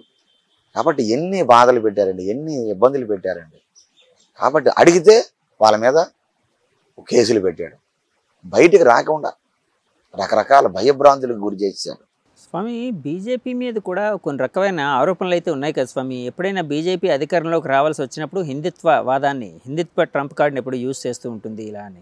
ఇప్పుడు మోదీ గారు అన్నారు, మోదీ గారి మీద కూడా చాలా ఆరోపణలు ఉన్నాయి. ఆయన ప్రతి ఎలక్షన్ ముందు ఏదో ఒక సెన్సేషనల్ ఇష్యూని ఎన్నుకొని దాని ద్వారా మైలేజ్ పొందడానికి ట్రై చేస్తారని చెప్పి వైరుపక్షాలు అంటూ ఉంటాయి. దాన్ని ఎలా చూస్తున్నారు స్వామి? ఇప్పుడు అయోధ్య రామాలయం ఉంది స్వామి, మన క్యూబ్ టీవీ ఛానళ్ళ ద్వారా మేము సవినయంగా కోరుతున్నది ఏంటంటే, అయోధ్య రామాలయం హిందువుల గుండె చప్పుడు, హిందువుల సెంటిమెంట్. అది ఎప్పటి నుంచో వస్తుంది. దానికి కోర్టు ద్వారా ఒక సామరస్య పరిష్కారాన్ని మోదీ గారు చూపించారు. రెండు, ఎక్కడ ఎటువంటి హింసాత్మక సంఘటనలు ఏ ముస్లిం సమాజం కూడా రోడ్డు మీదకి వచ్చి మాకు అన్యాయం జరిగింది అని ఎక్కడా ఏ ముస్లిం సమాజం కూడా వచ్చి బహిరంగంగా ఎక్కడా విమర్శించలేదు, ఎక్కడ ఉద్యమాలు చేయలేదు, స్వాగతించారు. ఎక్కడో ఎవరో ఉంటే నూటికో కోటికి ఎవరో ఉండొచ్చు. కాబట్టి మోదీ గారు పాలన కాశీ క్షేత్రాన్ని బాగు చేశారు, అలాగే ఉజ్జయిని మహాకాళేశ్వర క్షేత్రాన్ని బాగు చేశారు, శ్రీశైల క్షేత్రాన్ని బాగు చేశారు, అయోధ్య రామాలయాన్ని నిర్మాణం చేయించారు. ఈరోజు హిందువులందరూ కూడా వారి తాలూకా చిరకాలమైనటువంటి కోరికలు ఏవైతే కాశీ స్వామిని దర్శించుకోవడానికి ఇరుకైనటువంటి ఆ సందుల్లో వెళితే చాలా ఇబ్బందులు పడితే అందరికీ ఇల్లు కట్టించి ఇచ్చారు. వేరే ప్రాంతాలకు తరలించి మంచి ఇల్లు కట్టించి ఎవరు ఏ ముస్లిం కుటుంబానికి బాధ పెట్టకుండా అక్కడ కాశీని నిర్మాణం చేయించారు, అయోధ్య నిర్మాణం చేయించారు. కాబట్టి ఆయన మీద విమర్శిస్తే ప్రతిపక్షాలు ఎవరూ చేయలేని పని ఆయన చేస్తున్నాడని 500 సంవత్సరాల కాల ఏం కాంగ్రెస్ వాళ్ళు చేసి ఉంటే ఈరోజు కాంగ్రెస్ని భుజం మీద మోసేవాళ్ళం కదా. మా స్వామీజీలు మా హిందువులు అందరూ మోసేవారు, మీరేం చేయలేదు సరికదా. అయోధ్య రామాలయం ప్రతిష్టకు మేము రాము అన్నారు అంటే ఏమిటి? హిందువుల మనోభావాలను గుర్తించడం, గౌరవించడం ఇదేనా కాంగ్రెస్ వాళ్ళకి? కమ్యూనిస్టులు అంటే వాళ్ళకి అలాగే బుద్ధి జ్ఞానం లేదు. రాత్రి టెంటలు వేస్తారు, తెల్లవారి టెంటలో మేనేజ్మెంట్లో చేయితో కలిపేసి తెల్లవారి టెంటలు ఓడ తీసేస్తారు. వాళ్ళ ఉద్యమాలు మనకు తెలుసు. కమ్యూనిజం అనేది మొత్తం దేశంలో ఏమైపోయిందో. కాంగ్రెస్ వాళ్ళకి అనేసి ఇంగిత జ్ఞానం మీకైనా ఉండాలి కదా. ఎవరైనా హిందూ నాయకులు పిలిస్తే, క్రైస్తవులు మా ముస్లింలు పిలిస్తే వాళ్ళు వెళ్ళడం లేదండి. బక్రీద్ పండగలకి, క్రిస్మస్లకి అయోధ్య రామాలయం సోనియా గాంధీ కానీ, రాహుల్ గాంధీ కానీ ఎవరు రాలే, మల్లికార్జున ఖర్గే కానీ ఎవరు పంపించలే. అంటే హిందువులు అంటే అంత చులకనా? రాముడు అంటే మీకు అంత అన్యాయం చేశాడా? అంటే వాళ్ళకి తెలుసు అయోధ్య రామాలయంకి వస్తే మాకు ముస్లింలు దూరం అయిపోతారు, క్రైస్తవులు దూరం అయిపోతారు. మేము క్రైస్తవులు ముస్లింలు మాకు పక్క ఓట్ బ్యాంక్ మాకు కావాలి. మరి హిందువులు 4 పార్టీలకి వెళ్ళిపోతారు, వీళ్ళు చల్లా చెదిరైపోతారు. హిందువుల్లో యూనిటీ లేదు. వీళ్ళు టైం వస్తే స్వామీజీల శిష్యులే 4 పార్టీల్లో 4 ఉంటారు. దానికి కారణం మా స్వామీజీల తాలూకా స్వయంకృతాపరాధం ఉన్నది. మేము ధర్మం వైపు నడిపించకపోవడం వలన, ధర్మం వస్తే ధర్మాన్ని రక్షించాల్సి వస్తే హిందువులు పార్టీలు పక్కన పెట్టి ధర్మం కోసం కలిసి రండి అని ఏ స్వామీజీ, ఏ చిన్నజీర స్వామి కానీ, ఏ గణపతి సచ్చిదానంద స్వామి కానీ, ఏ సుందర చైతన్య కానీ ఎవరు ఏ స్వామి చెప్పరు. ఎప్పుడూ రాముని పూజించండి, రాముని కీర్తించండి, రామాయణం చదువుకోండి, భజనలు చేయండి అని చెప్తాను తప్ప ధర్మాన్ని, శ్రీరాముడు ధర్మానికి గ్లాని కలిగితే కోదండం పట్టుకున్నాడు, ధర్మాన్ని రక్షించాడు. అలాగే ధర్మాన్ని రక్షించాలి మనం. ఆంజనేయ స్వామి గద పట్టుకున్నాడు, దుర్గమ్మ తల్లి ఒక్కొక్క చేతుల్లో ఒక్కొక్క ఆయుధాన్ని పట్టుకొని మొత్తం రాక్షస సంహారం చేసింది. ధర్మాన్ని రక్షించేటప్పుడు నీ పార్టీని వదిలే. నీ ధర్మం పార్టీ కంటే గొప్పది, నీ ధర్మం దేశం కంటే గొప్పది. కాబట్టి ఈ ధర్మాన్ని రక్షించే సమయంలో నువ్వు పార్టీలకు అతీతంగా హిందువులు తయారవ్వాలనేటువంటి ఒక మెసేజ్ గతంలో స్వామీజీలు ఎవరు ఇవ్వలే. ఇచ్చి ఉంటే ఈరోజు ఆ పరిస్థితి రాకుండా ఉంది. కాబట్టి అందుకు ఇలాంటి పరిస్థితులు వస్తున్నాయి. మోదీ గారు ఈ దేశానికి అన్ని వర్గాలని కూడా సంతుష్టీకరణ చేస్తున్నారు. ఆయన జనధన ఖాతాలు కానీ, మోదీ గారి తాలూకా ప్రధానమంత్రి ఆవాస్ యోజన కానీ అన్ని మతాలకి, ఒక హిందువులకే కాదు అన్ని మతాలకి కూడా ఇచ్చి గౌరవిస్తున్నారు. వీళ్ళంటి స్వామీజీలు చాలామంది భారతీయ జనతా పార్టీ వైపు ఆకర్షితులు అవ్వడానికి, లేకపోతే కొంచెం పాజిటివ్గా ఆ పార్టీ కోసం మాట్లాడడానికి కారణం ఏంటంటారు? హిందుత్వమేనండి. అంతే అండి. ఎందుకంటే భారతీయ జనతా పార్టీ నాయకులు హిందువులు కష్టం వస్తే నిలబడతారు. అంటే మిగతా పార్టీలు నిలబడతారు కానీ శాశ్వతంగా చివరి వరకు ఉండరు. వాళ్ళకి ఏదో ఒత్తిళ్ళు వస్తే వెనక్కి వెళ్ళిపోతారు, వదిలేస్తారు. ఇతర మతాల నుంచి కానీ లేకపోతే మీద నుంచి ఒత్తిళ్ళు ఏవైనా వచ్చి ఉంటే వాళ్ళు ఏం చేస్తారంటే అవన్నీ విడిచిపెట్టేసి సమస్యను పక్కదారి పట్టించేస్తారు. కానీ భారతీయ జనతా పార్టీ వాళ్ళు చివరి దాకా నిలబడతారు. హిందువుల కోసం ఒక భహింస సంఘటన మొన్న మనం చూసాం. హిందువులను తన్నేసి ఆ ఊరిని ఖాళీ చేసేశారు. ఎవరు వెళ్ళారు అక్కడికి? కేసీఆర్ నేను చండీ యాగం చేసేస్తాం, ఆ యాగం చేస్తానని చెప్తాడు. ఏం వెళ్ళి హిందువులు పరామర్శించవచ్చు కదా, హిందువులకు అన్యాయం జరిగింది కదా. కాబట్టి మేము కోరుకునేది ముస్లింలు కానీ ఏ మతాలు కానీ అంటూ సంఘటన జరగకూడదు. హిందువులకు జరిగింది భవించాలు తరిమేశారు. చివరికి బీజేపీ వాళ్ళు అండదండలుగా నిలబడి వాళ్ళ భోజనాలు పెట్టారు, వాళ్ళకేమో వసతి కల్పించారు, గూడు కల్పించారు. కాబట్టి హిందుత్వానికి దగ్గరగా ఉండేటువంటి పార్టీ బీజేపీ. కాబట్టి ఈరోజు అయోధ్య రామాలయం హిందువుల కళ బీజేపీ సాకారం చేసింది. కాబట్టి బీజేపీని జనరల్గా అభిమానిస్తాం. అంటే కానీ బీజేపీలో కూడా ఈ మధ్య గత 10-15 ఏళ్ళగా చూస్తూ ఉంటే వ్యక్తిగత పూజ, వ్యక్తి పూజ అనేది పెరిగిపోయింది బాగా అని వినిపిస్తుంది. కాంగ్రెస్ లో లేదంటారా? మోదీ గారి పూజ అనేది కాంగ్రెస్ లో మరి ఈ రాహుల్ గాంధీ ఉన్నాడా? కాంగ్రెస్ లో అంతకంటే నిస్వార్థ పరులు. ఈరోజు మనం బాధాకరమైన అంశం, కాంగ్రెస్ పార్టీ ఆ పేరు చెప్తే బాధపడాలి. ఈరోజు అంబేద్కర్ గారి వంశం ఎక్కడ ఉందండి? చూపించమనండి కాంగ్రెస్ వాదుల్ని. ఏడు రాహుల్ గాంధీ, సోనియా గాంధీ వీళ్ళ కుటుంబమేనా ఈ దేశానికి స్వతంత్రం తెచ్చారు? మిగతా మహానుభావులు లేరా? అంబేద్కర్ గారి వంశం ఎక్కడ ఉందండి? అంబేద్కర్నే ఓడించారు ఈ కాంగ్రెస్ వాదులు. ఎంపీగా పోటీ చేస్తే వేరే క్యాండిడేట్ని పెట్టి ఓడించారు. అంత నీచాతి నీచులు వీళ్ళు. మహానుభావుడు అంబేద్కర్, డాక్టర్ బిఆర్ అంబేద్కర్ రాజ్యాంగ నిర్మాతనే ఇన్సల్ట్ చేశారు. ఈరోజు సుభాష్ చంద్రబోస్ ఫ్యామిలీ ఎక్కడుంది? ఈరోజు టంగుటూరు ప్రకాశం పంతులు ఆంధ్ర కేసరి వారి కుటుంబాలు ఎక్కడ రాజకీయాలు ఉన్నారా? మాట్లాడితే వీళ్ళ కుటుంబాలే, వీళ్ళ వంశస్థులే, వీళ్ళే కుటుంబ రాజకీయాలు, స్వార్థ రాజకీయాలతో వీళ్ళ నీతులు చెప్తారు, శ్రీరంగ నీతులు చెప్తారు. ఎవడైనా చెప్తే మనం ఆలోచిద్దాం, కానీ వీళ్ళు చెప్తారండి. రాహుల్ గాంధీ ఉన్నాం, ఎవరు లేడండి? వాడికి ఉండే అర్హత ఏంటండి? రాహుల్ గాంధీ కనీసం మాట్లాడి తీరైనా మాట్లాడతాడా? ఈ మధ్య బాగా మాట్లాడుతున్నారు కదా స్వామి. ఈ మధ్యన కాదు అంటే ఒకప్పుడు మీరు అన్నట్టు సరే చాలా మంది రాహుల్ గాంధీ గారిని అంటే సరైన నాయకుడు కాదు అని అనేవారు, కానీ తర్వాత ఆయన కూడా రాడుదే లేడు కదండి. 41 సీట్లు వస్తే ఈ రోజు 91 సీట్లు వచ్చాయి అంతే. పెరిగినట్టే కదా స్వామి. పెరిగింది దానికి ఏదో పెద్ద వీళ్ళు ప్రపంచ విజేతల్లా వీలు అయిపోయింది. కాదు స్వామి, నేను అనేది ఇప్పుడు హిందుత్వం అనేది యాక్చువల్గా హిందువుల కోసం, అంటే బీజేపీ అనేది హిందుత్వం కోసం పోరాడుతున్న పార్టీగా మీరు అంటున్నారు. చాలా మంది భావిస్తూ ఉంటారు ఇలాంటి వాళ్ళందరూ. అంటే హిందువులు కూడా చాలా మంది కొంచెం దగ్గరగా ఉంటూ ఉంటారు. అంటే రకరకాల భావనలు ఉండొచ్చు చాలా మందిలోని. కానీ ఈ మధ్య బీజేపీ మోదీ గారి హయాంలో థర్డ్ టైం బీజేపీకి అనుకున్నన్ని సీట్లు అయితే రాలేదు. కాంగ్రెస్ పార్టీ ఇండియా కూటమి కూడా విపరీతంగా పుంజుకుంది. వాళ్ళకి 240 వచ్చాయి, వీళ్ళకి ఎంత అంటే 290 అంత వచ్చినట్టున్నాయి, అంతే తేడా. 290 అండ్ ఇవన్నీ కలుపుకొని కొన్ని వచ్చినట్టున్నాయి, కూటమి అంతా కలుపుకొని, ఎన్డీఏ కూటమి అంతా కలుపుకొని. అదే అండి, కూటమి అంతా కలుపుకొని. అంటే వాళ్ళు కూటమి 240 దగ్గర 220 దగ్గర అంత ఉంది. అంటే వాళ్ళు కూడా పుంజుకున్నారు కదండి. అంటే ఒక విషయాన్ని గమనించాలి, దేశంలో ఉండేటటువంటి అన్ని పక్షాలు ఒకటైపోయాయి, అన్ని ప్రతిపక్షాలన్నీ ఏకమయ్యాయి, విపక్షాలన్నీ ఒక త్రాడి మీదకి వచ్చేసాయి. ఒక్క బీజేపీ మాత్రమే సెంట్రల్ ఒక బీజేపీ, మిగతా అన్ని పక్షాలు ఏకతాటి పైన నిలబడినా మోడీని దించలేకపోయారు. ఈ సత్యాన్ని గమనించాలి. ఒక తెలుగుదేశం మన ఆంధ్రప్రదేశ్లో, అలాగే మన బీహార్లో నితీష్ కుమార్, మన బీహార్లో నితీష్ కుమార్ తప్ప అందరూ, ఒరిస్సాలో ఉండే నవీన్ పట్నాయక్ ప్రభుత్వం కూడా వారు కూడా వ్యతిరేకించారు. ఇండియా కూటమిలో ఉన్నారు వాళ్ళు మొత్తం. అంటే ఒకటి హిందూ సమాజం, భారతదేశం, ప్రపంచం అంతా ఎదురు చూసింది. మోదీని దించేద్దాం, ఎవడండి సౌరోసు వాడికి ఏంటి పని అండి? నా యావదాస్తి, నా లక్షల కోట్లైనా ఖర్చు పెడతాను, మోదీ ప్రధానిగా సీట్లో కూర్చొని అన్నాడు. దేనికోసం అండి? అంటే వాడికి ఏంటి ఇబ్బంది? మిమ్మల్ని అడుగుతున్నాను. అదే దేనికోసం అంటారు, మీ ఆలోచన ఏంటి? వాడికి ఏంటి? ఆయన భారతదేశంలో వీడికి అమెరికాలో ఎవడో అధ్యక్షుడు రాకుండా ఇండియాలో వాడు ఛాలెంజ్ రతన్ టాటాయో లేకపోతే మరొకరు లేకపోతే అంబానీ వాళ్ళు మా ఆస్తులంతా తగలబెట్టేస్తాం వాడిని రానేమంటే ఏంటి ఇలా స్వార్థం? అంటే మోదీ గారు లాంటి మంచి మనిషి రాకూడదు, ఇండియా డెవలప్ అవ్వకూడదు. ఎప్పుడు కూడా మనం దోసోహంగా వాళ్ళ కాలు దగ్గర జపం చేయాలి. మనం చైనా వాడి దగ్గర, రష్యా వాడి దగ్గర, అమెరికా వాడి దగ్గర, ఇలాంటి అగ్రదేశాల దగ్గర మనం చేతులు కట్టుకొని నిలబడాలి తప్ప స్వాభిమానాలతో తలెత్తుకొని నిలబడకూడదు. వాళ్ళ దుర్మార్గ బుద్ధి. మోదీ గారు వచ్చిన తర్వాత భారతదేశాన్ని 5వ అగ్రగామి దేశంగా నడిపించారు. ప్రపంచ ఆర్థికాభివృద్ధిలో 3వ దేశంగా నిలబెడతానంటున్నాడు. ఇది వాళ్ళకి నచ్చడం లే. మళ్ళీ భారతదేశం ఆర్థికంగా పుంజుకుంటే మన ఆటలు సాగవు.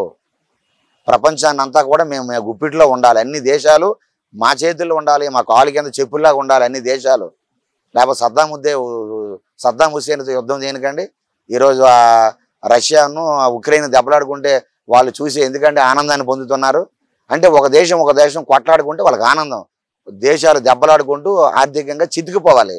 భారతదేశం కూడా అలాగైపోవాలంటే దృఢమైన నాయకుడు ఇక్కడ ఉండకూడదు. పనికిమాలిన నాయకుడు రాహుల్ గాంధీ లాంటి వాడు, పప్పు లాంటి వాళ్ళు కావాలి. ఉంటే ఈ దేశం మొక్కలైపోయినా చూస్తూ ఉంటారు. బెంగాల్ కానీ, కేరళ కానీ, జమ్మూ కాశ్మీర్ కానీ ఏం చేశారు వీళ్ళందరూ కూడా. కాబట్టి బలమైన నాయకుడు దేశానికి ఉంటే దేశం డెవలప్ అవుతుంది. ఇతర దేశాల్లో ఇప్పటికీ వాళ్ళు మన దేశం మీద కుట్రలే. కాబట్టి వాడు సౌరోసు వాడు ఇంతగా దేశం మీద మోడీ గారి మీద పెట్టి ప్రపంచంలో చైనా కూడా ఇంతమంది ఒకటైనా వాళ్ళకి కేవలంగా ఓటు బ్యాంక్ పెరిగింది, సీట్లు పెరిగాయి తప్ప మోడీని దించలేకపోయారు. ఇది మోడీ గారి తాలూకా కెపాసిటీ. భారతీయ జనతా పార్టీ స్వామీజీ యాక్చువల్గా చాలాసార్లు మోదీ గారి కోసం చెప్పేటప్పుడు ఒక మాట అంటూ ఉంటారు. అంటే నాకైతే మోదీ గారి మీద గౌరవం ఉంది, అంటే గౌరవంతోనే అడుగుతున్నాను. మోదీ గారికి ప్రచారకాంక్ష ఎక్కువ అని అంటూ ఉంటారు. ఏ చిన్న పని చేసినా దాన్ని ప్రచారం ఎక్కువ చేసుకుంటారని చెప్పి వైరపక్షాల వాళ్ళు అంటూ ఉంటారు చాలామంది. అందులో మీకు ఏమైనా నిజమేమైనా అనిపించిందా? ఇప్పుడు ఏడుపు బుద్ధులు అంటారు కదండి. ఏడుపు బుద్ధులు ఉండేవాళ్ళు ఇలాగ ఏడుస్తూనే ఉంటారు. వాళ్ళు ఈ 75, 74, 76 సంవత్సరాలు కాంగ్రెస్ ఏలింది దేశాన్ని. 18,000 గ్రామాలకి కరెంట్ ఇచ్చారు మోదీ గారు వచ్చి. మీరు చేయలేకపోయారా? ఆ గ్రామాన్ని మీకు కనబడలేదా? ఈరోజు హైవేలు, నేషనల్ హైవేస్, లక్షల కిలోమీటర్లు హైవేస్ నిర్మాణం చేశారు. మీరు చేయలేకపోయారా? వాజ్పేయి గారు వచ్చిన తర్వాత కదా హైవేస్ నిర్మాణం శ్రీకారం చుట్టారు. మరి మీ విజన్ పెద్ద మహానుభావులు చాచా నెహ్రూ, ఇందిరాగాంధీ, రాజీవ్ గాంధీ మీరు పెద్దగా గొప్పలు చెప్తారే, మీరు వారి తాలూకా జన్మదినాలు ఘనంగా చేస్తారు. ఈ హైవేలు కనబడలేదా?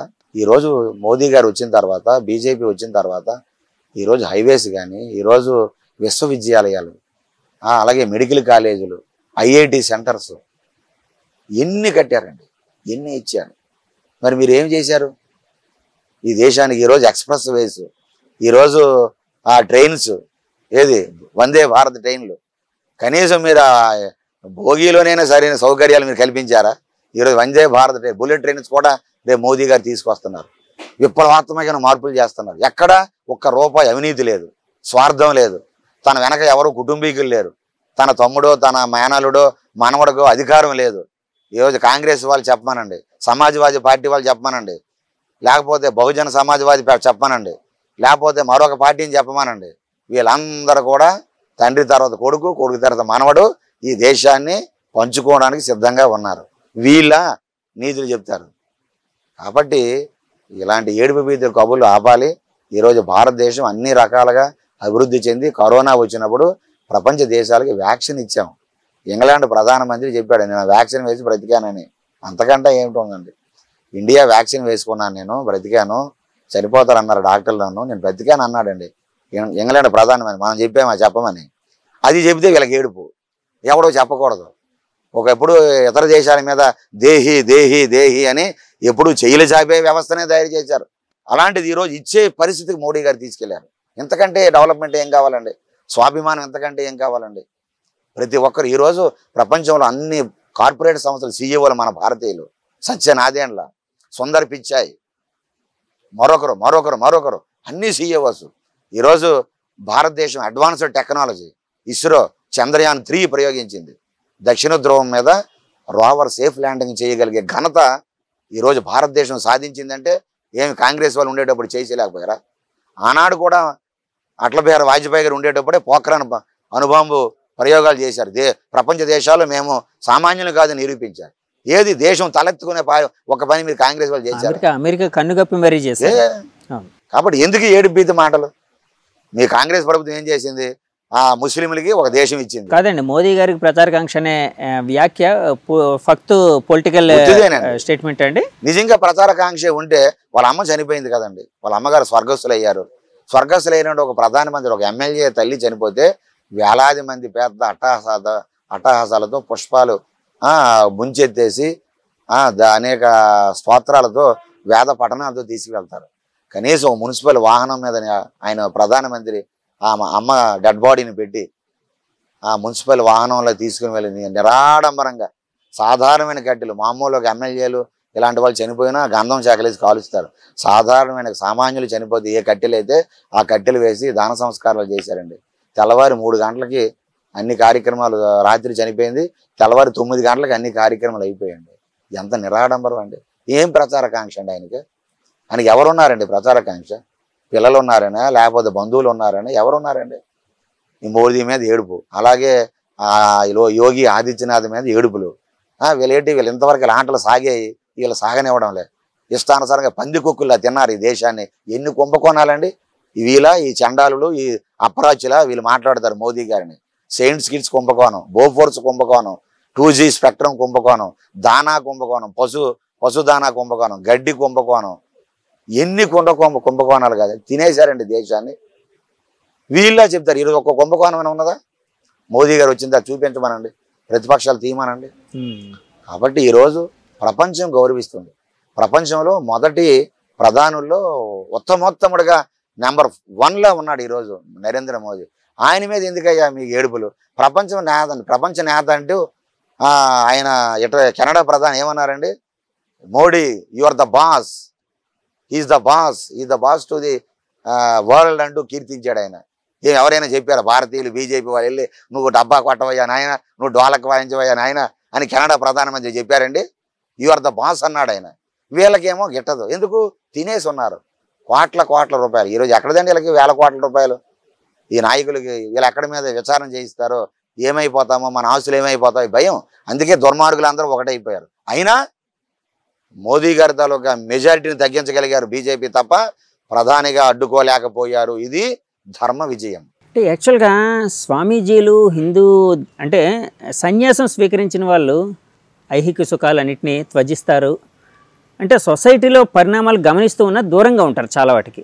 కానీ ఈ మధ్య చాలామంది స్వామీజీలు రాజకీయాల్లోకి వస్తున్నారు. ఫర్ ఎగ్జాంపుల్ యోగి ఆదిత్యనాథ్ గారు, మన దగ్గర మన తెలుగు రాష్ట్రాల్లో స్వామి పరిపూర్ణానంద గారు, ఇలాగా. అంటే స్వామీజీలకి రాజకీయాల అవసరం ఎంతవరకు ఉందని మీరు భావిస్తున్నారు? యోగి ఆదిత్యనాథ్ గారిని మనం చూసుకుంటే ఆయన చాలా హిందుత్వం కోసం అక్కడ గోహింస జరిగేటప్పుడు, గోహత్యలు జరిగేటప్పుడు హిందూ అమ్మాయిల్ని జేహాదీలు లవ్ జేహాద్ అని చెప్పి ఎత్తుకుపోవడాలు, బలాత్కరించడాలు, అవన్నీ కూడా వాటి మీద ఆయన పెద్ద పోరాటం చేశారు ఆయన. హిందుత్వం కోసం. అందుకే ఆయన పట్టం కట్టారు. హిందూ ధర్మం కోసం సంగ్రామాన్ని ప్రారంభించారు. దాన్ని స్వాగతించింది ఉత్తరప్రదేశ్ సమాజం, హిందూ సమాజం. హక్కుని చేర్చుకున్నారు. స్వామీజీ మీరు చేస్తున్న పోరాటాలు బయట నుంచి చేయడం కాదు, చేతిలో పవర్ ఉండాలి. చేతిలో పవర్ ఉండాలంటే మీలాగా ధైర్యంగా నిలబడే వాళ్ళు ఈ గృహస్థాశ్రమంలో ఉండి రాజకీయాలు చేయలేరు. వీళ్ళు సరిగా గట్టిగా నిలబడటం లేదు. హిందువులకి మనోధైర్యాన్ని ఇవ్వలేకపోతున్నారు. కాబట్టి మీరే కరెక్ట్ రండి అని సమాజం వారిని, ఆశ్రమంలో ఉన్న ఆయన్ని, ఆశ్రమాలు ఉన్నామంటే ఏదో రాజకీయాలు పోటీ చేస్తామని అంటే కాషాయపాట్లు వేసుకోరు కదా స్వామి. ఏదో వ్యాపారం చేసుకోవాలో, ఇంకో ఉద్యోగం చేసుకోవాలో, డబ్బు సంపాదించుకోవాలంటే ఈ కాషాయపాట్లు ఎందుకు వేయడం? సన్యాస ధర్మాన్ని ప్రశాంతంగా ధర్మసేవ చేద్దామని ఉన్నటువంటి ఆయనకి హిందూ సమస్యలు అన్నీ ఆయన భుజాల మీద వేసుకొని, హిందువుల బాధలన్నీ ఆయన భుజాల మీద వేసుకొని పోరాడారు ఆయన. కాబట్టి హిందూ సమాజం ఏమైంది? మీరు ఆశ్రమం ఉన్నా లోక కళ్యాణమే, రాజకీయాలు ఉన్నా లోక కళ్యాణమే. కాబట్టి రండి, మీలాంటి నిస్వార్థ పరులు వెనక ముందు ఎవరు ఉండరు, మీకు ఎటువంటి కోరికలు ఉండవు, స్వార్థం ఉండదు, మీరు ఏదైనా అనుకునేది నిఖార్సుగా చేయగలరు, రండి అని స్వాగతించింది యోగి ఆదిత్యనాథ్. ఈరోజు 2వ దఫ ఆయన ముఖ్యమంత్రి అయ్యారు. పరిపూర్ణానంద స్వామి తీసుకుంటే యోగి ఆదిత్యనాథ్ గారు ఆ రోజు ఏ నిర్ణయంతో ఉన్నారు, ఈ రోజు అదే కమిట్మెంట్తో ఉన్నారు. కాబట్టి పరిపూర్ణానంద స్వామి వ్యవహారం వచ్చేసరికి కమిట్మెంట్ లేని ఆయన అయిపోయారు. రోజుకు లేదండి. ఓకే, ఆయన కమిట్మెంట్ ఉంటే దేనికోసం అండి? ఏ విధంగా? రాజకీయాల్లో కూడా కమిట్మెంట్ ఉండాలి. రాగానే షైన్ అయిపోతాను. ఇప్పుడు యోగి ఆదిత్యనాథ్ మీరు చూశారు కదా, పార్లమెంట్ లో ఏడ్చాడు ఆయన. ఆయన పెట్టిన కేసులు కానీ, ఆయన పెట్టిన బాధలు కానీ పార్లమెంట్ సాక్షిగా ఏడ్చాడు. నేను చేసిన తప్పేంటి, నాకేం అక్కర్లేదు, నేను సన్యాసం తీసుకున్నాను, నన్ను ఎంత ఇబ్బంది పెడతారా, నా మీద ఎంత టార్చర్ చేస్తారని ఆయన ఆవేదన వ్యక్తం చేసి కన్నీరు పెట్టారు. కాబట్టి మరి అటువంటి కమిట్మెంట్తో ఉన్న ఆయన ఈరోజు మరి ఆయన్నేమో ఆదర్శంగా తీసుకోవాలి కదా మరొకరు కానీ. పరిపూర్ణానంద స్వామి ఆయన రాజకీయాల్లోకి వచ్చిన వెంటనే ఆయన తెలంగాణలో ప్రచార కమిటీలో ఉన్నారు. ఆయన ప్రచారం ప్రారంభించారు. కానీ దురదృష్టవశాత్తు బీజేపీ ఆ రోజు ఒక్క రాజా సింగ్ గోషామహల్ తప్ప ఎవరు గెలవలేకపోయారు. గెలలేకపోతే తెలంగాణలో ఆయన్ని యాక్చువల్ గా ముఖ్యమంత్రి క్యాండిడేట్ గా ప్రొజెక్ట్ చేశారు కదండి. ఈయన ప్రకటించుకుంటే అలాగ ప్రజలు అడగాలి. బీజేపీ వాళ్ళు ఏమనలేదండి? బీజేపీ వాళ్ళు అనలేదు, హిందువులు పరిపూర్ణానంద గారిని ఏమనలేదా? ప్రధానమంత్రి నరేంద్ర మోదీ గారిని మొదటిసారి ప్రచార కమిటీ చైర్మన్ అన్నారు తప్ప బీజేపీ ప్రధాని కూడా అనలే. మీరు గమనించండి. ఆయన సీట్లు వచ్చిన తర్వాత ప్రచారం బాగా ప్రారంభించి అందరూ గెలిచిన తర్వాత ప్రధానమంత్రి క్యాండిడేట్ గా పార్లమెంటు పోటీ ఎన్నుకున్న ఆయన్ని. అలాగే పరిపూర్ణానంద గారు కూడా మీ ప్రచారం చేయండి, హిందుత్వాన్ని, హిందువుల్ని, బంధువుల్ని అందరిని ఏకం చేసి మీరు ఓట్లుగా మార్చి రేపు అందరూ మిమ్మల్ని పట్టం కట్టేవారు కదా. ఆదికి ముందు ఆది లేదు, సూది లేదు, కొడుకు పేరు స్వామిలింగం లాగా ఈయనే ముందు నేనే ముఖ్యమంత్రిని అయిపోతున్నాను, ఇవన్నీ లేనిపోని ఆర్భాటాలు చేయడం వలన ఓటర్లో కూడా భావన పోయింది. చివరికి ఒకే ఒక సీట్ వచ్చింది. సరే ఏదో అయిపోయింది. అప్పుడైనా మీరు ఉన్నారా? 2024 సంగతి ఏంటి సార్ ఆయనది? అప్పుడైనా ఉన్నారా? పోనీ వెంటనే ఓడిపోయిన తర్వాత అమెరికా వెళ్ళిపోయారు. పార్లమెంట్ ఎన్నికలు వచ్చాయి, అందరూ పిలిచారు. పిలిచి అయ్యా మీరు రండి ప్రచారం చేద్దాం, ఓటమి అనేది గెలుపుకి నాంది రండి అన్నారు. మరి ఆయన ముఖం చాటేశారు. పార్లమెంట్ ఎన్నికలు అయ్యాయి. ఈలోగా కేసీఆర్ హిందువులు బంధుగాలు అన్నాడు ఆయన. ఆ ఒక్క మాట వల్ల హిందువులంతా పౌరుషం వచ్చి 4-5 అనుకుంటాను ఎంపీ సీట్లు గెలిపించారు. మరి ఆ రోజు మీరు మళ్ళీ ప్రచారం చేసి ఉంటే మీకు ఎంపీ టికెట్ ఇచ్చేవారే, మీరు ఎక్కడో పోటీ చేసేవారే, మీరు ఎంపీగా గెలిచేవారే. వెళ్ళిపోయారా సార్? అప్పుడు అమెరికా వెళ్ళిపోయాడు ఆయన. నేను కోరాను, స్వామి మీరు పడకండి, నిజంగా మీరు మంచి నిర్ణయం తీసుకున్నారు, ఆశ్రమాన్ని ఇంత వ్యవస్థని విడిచిపెట్టి రాజకీయాల్లోకి రావడం గొప్ప త్యాగం. అది మంచి నిర్ణయం మాట్లాడారా సార్? మాట్లాడాను స్వామి, మీరు నేను మాట్లాడాను. రండి స్వామి, మా ఓటమి అనేది ఎవరు ఏ నాయకుడు కూడా చరిత్రలో తీసుకున్న మొదటిసారి వాళ్ళు ఏమి ప్రధానులు ముఖ్యమంత్రి అయిపోలేదు, రండి మళ్ళీ తిరగండి ప్రచారం చేయండి అంటే మా ఆయన మరి ముఖం చాటేసి మరి ఉరుకోలేదు పలుకోలేదు. ఏమైంది? ఆ రోజు ఎంపీలకు గెలిచారు బండి సంజయ్, వాళ్ళందరూ కూడా, కిషన్ రెడ్డి గారు. ఆ రోజు మీరు ప్రచారం చేసి ఉంటే మీకు పేరు వచ్చును కదా. పరిపూర్ణానంద గారు మళ్ళీ తిరిగారు, గెలిచారు, ఇన్ని సీట్లు వచ్చాయి, ఆయన పేరు వచ్చును. మీరు ఎంపీగా గెలిచి ఉండేవారు, రాష్ట్ర అధ్యక్షుడిగా మీకు బాధ్యత ఇచ్చేవారు, ఈ రోజు రాష్ట్రానికి సీఎం అయి ఉండేవారండి. నిజంగా ఆ కమిట్మెంట్తో ఉండగలిగితే తెలంగాణ రాష్ట్రానికి సీఎంగా ఉండేవారు. ఆయన అవకాశాన్ని పాడు చేసుకున్నారు కాబట్టి కాకపోయినా సీఎం క్యాండిడేట్ గా ఉండేవారు కదా. అంతే కదండి. ఎందుకంటే కాంగ్రెస్ ఇప్పుడు రేవంత్ రెడ్డి గారు ఉన్నారు కాంగ్రెస్. ఆ రోజు పరిపూర్ణందే ఆ టీంకి లీడర్ అండి. ఓకే, ఆ రోజు ఎవరు తెలియదు, రఘునందన్ గాని వీళ్ళందరూ ఎవరు తెలియదు, టీం లీడర్ గా ఉండేవారు. అలాంటి అవకాశాలు పాడు చేసుకొని కాబట్టి చెంచలం అనేది ఒక నిర్ణయం. ఆయన ఒక మాట అంటారండి, వెంటనే మర్చిపోతారండి.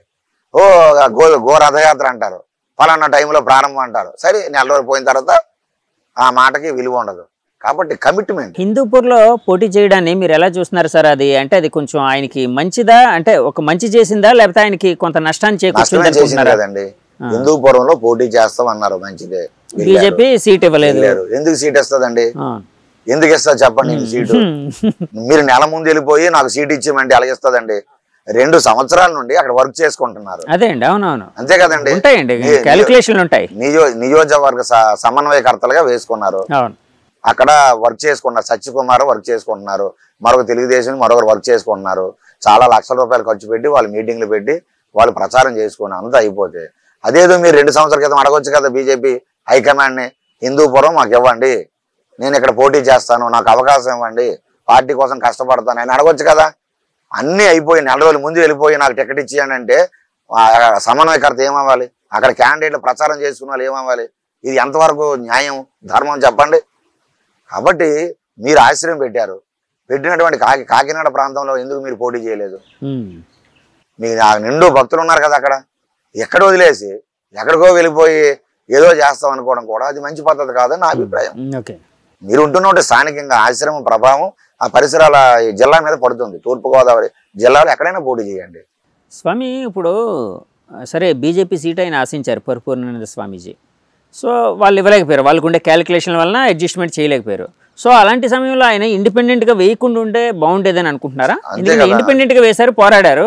ఇండిపెండెంట్గా నాకు సీట్ ఇవ్వలేదు కాబట్టి నేను ఇండిపెండెంట్గా నేను పోటీ చేయాల్సి వచ్చింది, నేను వెనక తిరగను, వెనక చూడను అన్నారు. ఆ మాటలకి ఏవైనా అర్థం ఉందా? మీకు సీట్ ఎందుకు ఇస్తుంది? మీలో న్యాయము ధర్మం ఉంటే మీకు సీట్ ఇస్తుంది. మీరేమో నెల ముందు వెళ్ళిపోయి అక్కడ దుకాణం సరిదేసి బోర్డు పెట్టిస్తే ఎలాగిస్తుందండి? ఏ పార్టీ అయినా, బీజేపీ కాదు, ఏ పార్టీ అయినా.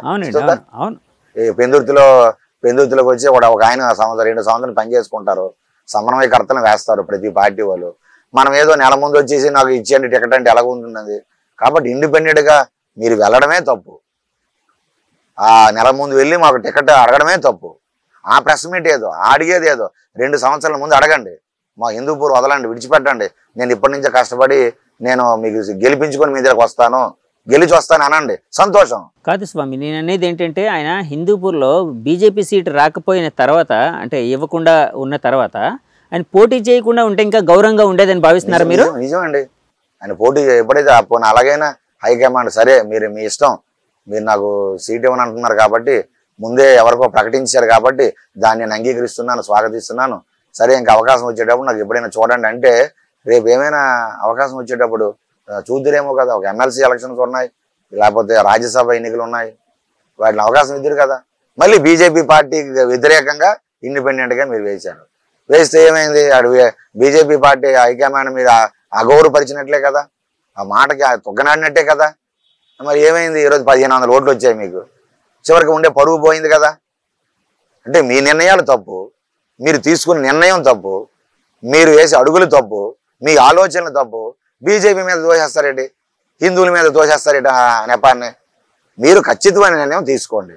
ఆయన కానీ నేను కానీ ఎవరైనా ఏదైనా ఒక కమిట్మెంట్ ఉండాలి. స్వామి, ఒకవేళ స్వామీజీలకి రాజ్యాధికారం వస్తే అక్కడ యోగి ఆదిత్యనాథ్ గారికి ఎలాగైతే వచ్చిందో అలాగే ఇక్కడ అంటే రకరకాల రాష్ట్రాల్లో స్వామీజీలకి అధికారం వస్తే ఎలాంటి మార్పులు సమాజంలో ప్రతిబింబించే అవకాశం ఉందని మీరు అనుకుంటున్నారు?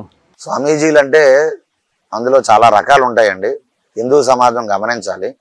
స్వామీజీలు కొంతమంది ప్రశాంతంగా ఆశ్రమాల్లో జపము, ధ్యానము, యజ్ఞము, యాగము, హోమము చేసుకొని ఉంటారు. కొంతమంది ఉపన్యాసాలు, ప్రవచనాలు, దైవ కార్యాలు ఉంటారు. కొంతమంది భజనలు, కార్యక్రమాలు ఉంటారు. కొంతమంది సమాజం కోసం పోరాడుతారు. అందరూ యాటిట్యూడ్ ఒకలా ఉండదు. స్వామీజీలు ఒక్కొక్క స్వామి శ్రద్ధానంద ఆ రోజు భారత స్వతంత్ర సంగ్రామంలో ఉన్నారు, ఆయన చనిపోయారు. స్వామి శ్రద్ధానంద. అలాగే అరవింద్ ఘోష్ గారు, ఆయన కూడా స్వతంత్ర ఉద్యమంలో పోరాడారు, బెంగాలీ కదండి. కాబట్టి స్వామీజీలు అందరూ కూడా ఆనాడు విశ్వామిత్ర మహర్షి, వశిష్ఠుల వారు ఎక్కడైనా అన్యాయం జరిగితే రాజుల దగ్గరికి వెళ్ళి వాళ్ళు నచ్చజెప్పి ఆ రాజులు తీసుకుని వెళ్ళి రాక్షస సంహారం చేసేవారు. మరి కొంతమంది ప్రశాంతంగా మనకి పోనీలే దేవుడు చూసుకుంటాడు మనకి ఎందుకు అని ఒక మనస్తత్వంతో ఉండేవారు. అలాగా ఎవరైతే సమాజం కోసం పోరాడుతారో, సమాజమే నా దేవాలయం, సమాజంలో ప్రతి భక్తుడు కూడా భగవంతుడి సేవకుడే అనేటువంటి ఆలోచనతో ఎన్ని కేసులు పెట్టినా, ఎన్ని ఇబ్బందులు పెట్టినా, ఒత్తిళ్లు వచ్చినా, భౌతికమైన దాడులు చేసినా, సమాజం కోసం, హిందూ ధర్మం కోసం యోగి ఆదిత్యనాథ్ లాగా పోరాటం చేసి అందులో ప్రతిభావంతుడై ఉండాలి, పోరాట యోధుడై ఉండాలి. అలాంటి స్వాములు వస్తే సమాజానికి న్యాయం జరుగుతుంది. నిర్ణయాల్లో కఠినంగా ఉంటాయి. వెనక ఒక నిర్ణయం తీసుకున్నారంటే వెనక ఎవరు చెప్పినా వినరు, అది మంచిది అనుకుంటే ముందుకు దూసుకుపోతారు. అలాంటి కఠోరమైనటువంటి నిర్ణయాలు తీసుకునేటువంటి శక్తి సామర్థ్యాలు ఉండాలంటే సమాజం కోసం పోరాడి అంత కటువుగా రాటుగా మనం చేరాలి. సాఫ్ట్గా సున్నితంగా ఉంటే ఏదైనా చిన్న ఇబ్బంది వస్తే పక్కకి వెళ్ళిపోతే మనమే మంచి చేయగలం సమాజానికి. కాబట్టి అలాంటి స్వాములు, అలాంటి సమాజం కోసం పోరాడే వాళ్ళు వస్తే తప్పనిసరిగా సమాజానికి మంచి జరుగుతుంది, అందులో ఎటువంటి డౌటు లేదండి. ఒకప్పుడు స్వామీజీలు అంటే ఒక 10 ఏళ్ళు, 20 ఏళ్ళు, 30 ఏళ్ళ క్రితం స్వామీజీలు రాజకీయాల్లో అంత కలుగు చేసుకునేవారు కాదు, లేకపోతే ప్రత్యక్ష రాజకీయాల్లోకి వచ్చేవారు కాదండి. కానీ ఇప్పుడు ఈ మధ్య మారింది. అంటే రావడం తప్పు అని చెప్పట్లేదు, మీరు కూడా ఇందాక అన్నారు కదండి, రావడం తప్పు కాదు, రావాలని ఎవరు ఒప్పు కాదు, ఎవరి నిర్ణయాలు వాళ్ళవన్నారు కదండి. సో ఈ మధ్య బాగాన స్వామీజీలు అంటే యాక్చువల్గా మీరు అన్నట్టు ఆశ్రమాలో, మఠాలో పెట్టుకొని హిందూ ధర్మం కోసం, హిందూ ధర్మ వ్యాప్తి కోసం, మంచి కోసం ఎక్కువ భక్తుల్ని మార్చేవాళ్ళు, లేకపోతే హిందూ ధర్మంలో ఒక రకమైన అంటే ఆలోచనలో ఒక మంచిని తీసుకుని వచ్చేవాళ్ళు, ఇలాంటి వాళ్ళు ఇప్పుడు రాజకీయాల్లోకి వస్తున్నారు కదండి. సో రాజకీయాల్లోకి రావడం దేనికోసం జరుగుతుందని ఒక స్వామీజీగా అనుకుంటున్నారు? చారిత్రాత్మకమైనటువంటి మార్పు అండి ఇది. ఎందుకంటే రాజకీయాలు అనేవి కేవలం సమాజ హితం, సమాజ కళ్యాణం కోసమే రాజకీయాలు, అంటే ప్రజా శ్రేయస్సు కోసమే కదండి. అవునండి, అవును. మరి ప్రజా శ్రేయస్సును చేయాల్సిన పాలకులే గతి తప్పిపోతే, పాలకులే స్వార్థపరులు అయిపోతే, ప్రజల్ని కన్నబిడ్డలుగా పాలించాల్సినటువంటి పాలకులే ప్రజా రంజకులుగా ఉండేటటువంటి, ప్రజల్ని రంజింపజేయాలి, ఆనందింపజేయాలి, ప్రజల బాగోగులు చూడాలి. అలాంటి నాయకులే స్వార్థపూరితమైన భావాలతో కుటుంబ రాజకీయాలు, స్వార్థ రాజకీయాలు, కుల రాజకీయాలు, నీచ రాజకీయాలు, వర్గ రాజకీయాలు, ఇలాంటివి చేసి ప్రజాధనాన్ని లూటీ చేసి ప్రజల మేలు కోసం కొన్ని ఐశ్వర్యాలు, కొన్ని అవకాశాలని ప్రభుత్వం కల్పించి గొప్ప గొప్ప ఫెసిలిటీస్ ఇచ్చి కొన్ని లక్షల కోట్ల రూపాయలు వీళ్ళకి భద్రత కోసం ఖర్చు పెట్టి, వీళ్ళకి గెస్ట్ హౌస్ల కోసం ఖర్చు పెట్టి ఇంత అవకాశం ఇస్తే మరి వీళ్ళేమో ఆ ప్రజాధనాన్ని లూటీ చేసేస్తే, ప్రజాస్వామ్యాన్ని కూనీ చేస్తే, ప్రజాస్వామ్యాన్ని అపహాస్యం చేస్తే మరి ఎవరు ధర్మాన్ని రక్షించాలి? స్వామి వివేకానందులు వారు అన్నారు, స్వామి ఈ దేశం బాగుండాలంటే కాషాయము, ఖద్దరు, కాకి ఈ మూడు బాగుంటే భారతదేశం ఎప్పుడు సస్యశ్యామలంగా ఉంటుందన్నారు. కాషాయము, ఖద్దరు, కాకి. కాషాయం అంటే స్వామీజీలు ఎప్పుడు నిస్వార్థంగా ఉండాలి. ఓకే. ఒక నిర్ణయం తీసుకున్నారంటే నిర్ణయం మీద నిలబడాలి. ఆడిన మాట తప్పకూడదు, ప్రతి మాటనే పోషించుకోవాలి. కాబట్టి ఎప్పుడైనా సమాజం గతి తప్పేటటువంటి రాజకీయ వ్యవస్థ తయారైతే, నాయకులు తయారైతే వాళ్ళని భయపెట్టో, వాళ్ళని నయానో భయానో సరిదిద్దాల్సిన బాధ్యత, గురుతర బాధ్యత కాషాయానికి ఉందండి. కాబట్టి ఖద్దరంటే ఎవరు? రాజకీయ నాయకులు. రాజకీయ నాయకులు తప్పు చేసి ఎవరు ప్రశ్నించాలి? కాషాయం ప్రశ్నించాలి, గురువులు ప్రశ్నించాలి, మంచి మార్గంలో పెట్టాలి. అలాగే పోలీసు వ్యవస్థ, ఖద్దర్ అంటే, కాకి అంటే పోలీసులు. మరి వాళ్ళు తప్పు చేస్తే వారిని ఎవరు సరిదిద్దుతారు? కాబట్టి ఈ మూడు వ్యవస్థల్ని కూడా పోషించాల్సిన బాధ్యత, రక్షించాల్సిన బాధ్యత, ప్రశ్నించాల్సిన బాధ్యత ఒక్క కాషాయానికి ఉన్నది. సో పెద్దన్న పాత్ర కాషాయం వహించాలి అని అంటారు, అంతే కదండి? గురుతర బాధ్యత. అదే పెద్దన్న అనకుండా గురుతర బాధ్యత. కాబట్టి అటువంటి బాధ్యతని వివేకానందులు వారు తీసుకోమన్నారు. నిజంగా ఈ మూడు బాగుంటే భారతదేశం ఏ స్థితిలో ఉంటుంది? రత్నగారు అయిపోను కదా, పూర్వ వైభవం విశ్వ గురు స్థానంలో ఉండేది కదా. ఈ రోజు మనం ఎందుకు అప్పులు తెచ్చుకోవాలి విదేశాల దగ్గర? ఈ ముఖ్యమంత్రులు, ఈ పాలకులు అప్పులు తేవడం ఎందుకు? ఒకప్పుడు మనం చరిత్రలో చదువుకున్నాం, రాయల కాలంలో రాసులుగా పోసేవారు రత్నాలని. ఒక రత్నం కొన్ని కోట్ల ఖరీదు. అలాంటి రాసులంటే లెక్క పెట్టగలమా మనం? అలాంటి వైభవంగా ఉండేటువంటి ఈ దేశాన్ని ఏం చేశారు? దివాలా తీసేశారు, లూటీలు అయిపోయాయి, దోచుకుపోయారు. కాబట్టి దేశం ఏమైపోయింది? అడుక్కునే స్థితికి వచ్చేసింది. మళ్ళీ నరేంద్ర మోదీ గారు చాలా కష్టపడి ఈ దేశాన్ని గూటిలో పెడుతున్నారు, గూడిలో చేరుస్తున్నారు, ఒక వారధలుగా నిర్మాణం చేసి ముందుకు తీసుకెళ్తున్నారు. స్వామి పరిపూర్ణానంద స్వామీజీతో మీకు ఎలాంటి అంటే పరిచయం అనొచ్చా, లేకపోతే అంటే చాలా సాన్నిహిత్యం అనొచ్చు కదా? చాలా సాన్నిహిత్యం ఉంది. అంటే ఆయన మీరు హిందూ ధర్మంలోకి వచ్చిన తర్వాత అంటే మీరు ఆయనతో సాన్నిహిత్యం ఎలా పెంచుకున్నారండి? చాలా ఆయన ప్రేమించేవాడిని అండి. చాలా ప్రతి కష్టాన్ని ఇద్దరం షేర్ చేసుకునే వాళ్ళమి. ఎక్కడ సమస్యలు వచ్చినా కూడా చర్చించుకునేవాళ్ళం. అంటే చర్చించుకోవడాలు అంటే కలిసి చర్చిస్తారా స్వామి, లేకపోతే ఫోన్లో మాట్లాడుకోవడం, కొన్ని సందర్భాల్లో కలవడం, కొన్ని సభల్లో కలవడం, ఇవన్నీ చేసేవాళ్ళం. కానీ బాధాకరం ఏంటంటే ఒక సరైన స్థిరమైన నిర్ణయం లేకపోవడం వల్ల. స్వామి సరే, ఈ హిందూపూర్ ఓటమి తర్వాత స్వామీజీ వారితో, పరిపూర్ణానంద స్వామితో మీరు ఏమైనా మాట్లాడారా? మరి నేను మాట్లాడలేదండి, నేను మాట్లాడకూడదు అనుకున్నాను. ఎందుకండి? ఎందుకంటే ఆయన మరి స్వామీజీల అభిప్రాయాన్ని కూడా స్వీకరించాలి, హిందువుల అభిప్రాయాన్ని స్వీకరించాలి. ఎవరి అభిప్రాయాన్ని కూడా ఆయన వద్దనుకుంటే ఆయనతో ఎందుకు మనకు మాటలు? ఇప్పుడు ఎవరైనా ఒక పోటీ చేయాలనుకునేటప్పుడు దానికి ఒక స్ట్రాటజీ, దానికి ఒక పద్ధతి, దానికి ఒక నియమాలు ఉంటాయి. అదేది వదిలేసి సడన్గా వెళ్ళిపోయి చేయడం వల్ల కాషాయానికి చెడ్డ పేరు. అది ఈ స్వాములందరూ ఇలాగే ఉంటారు, మన స్వరూపానంద కోసం చెప్పుకున్నాం కదా. ఇప్పుడు ఆయన మీద ఉండే చెడ్డ అభిప్రాయం అందరి మీద పడిపోతుంది. ఆయనతో సాన్నిహిత్యం ఏమైనా ఉందండి? స్వరూపానంద గారితో గతంలో మేము కలిసి కొన్ని కార్యక్రమాలు చేసాం అక్కడక్కడ, అప్పుడప్పుడు. హిందూ ధర్మం కోసం చాలా తక్కువ మేము పెట్టే సభలకు వచ్చేవాడు ఆయన. ఆయన సభలకు మేము కాకుండా మేము పెట్టే సభలకు పిలిచేవాళ్ళం.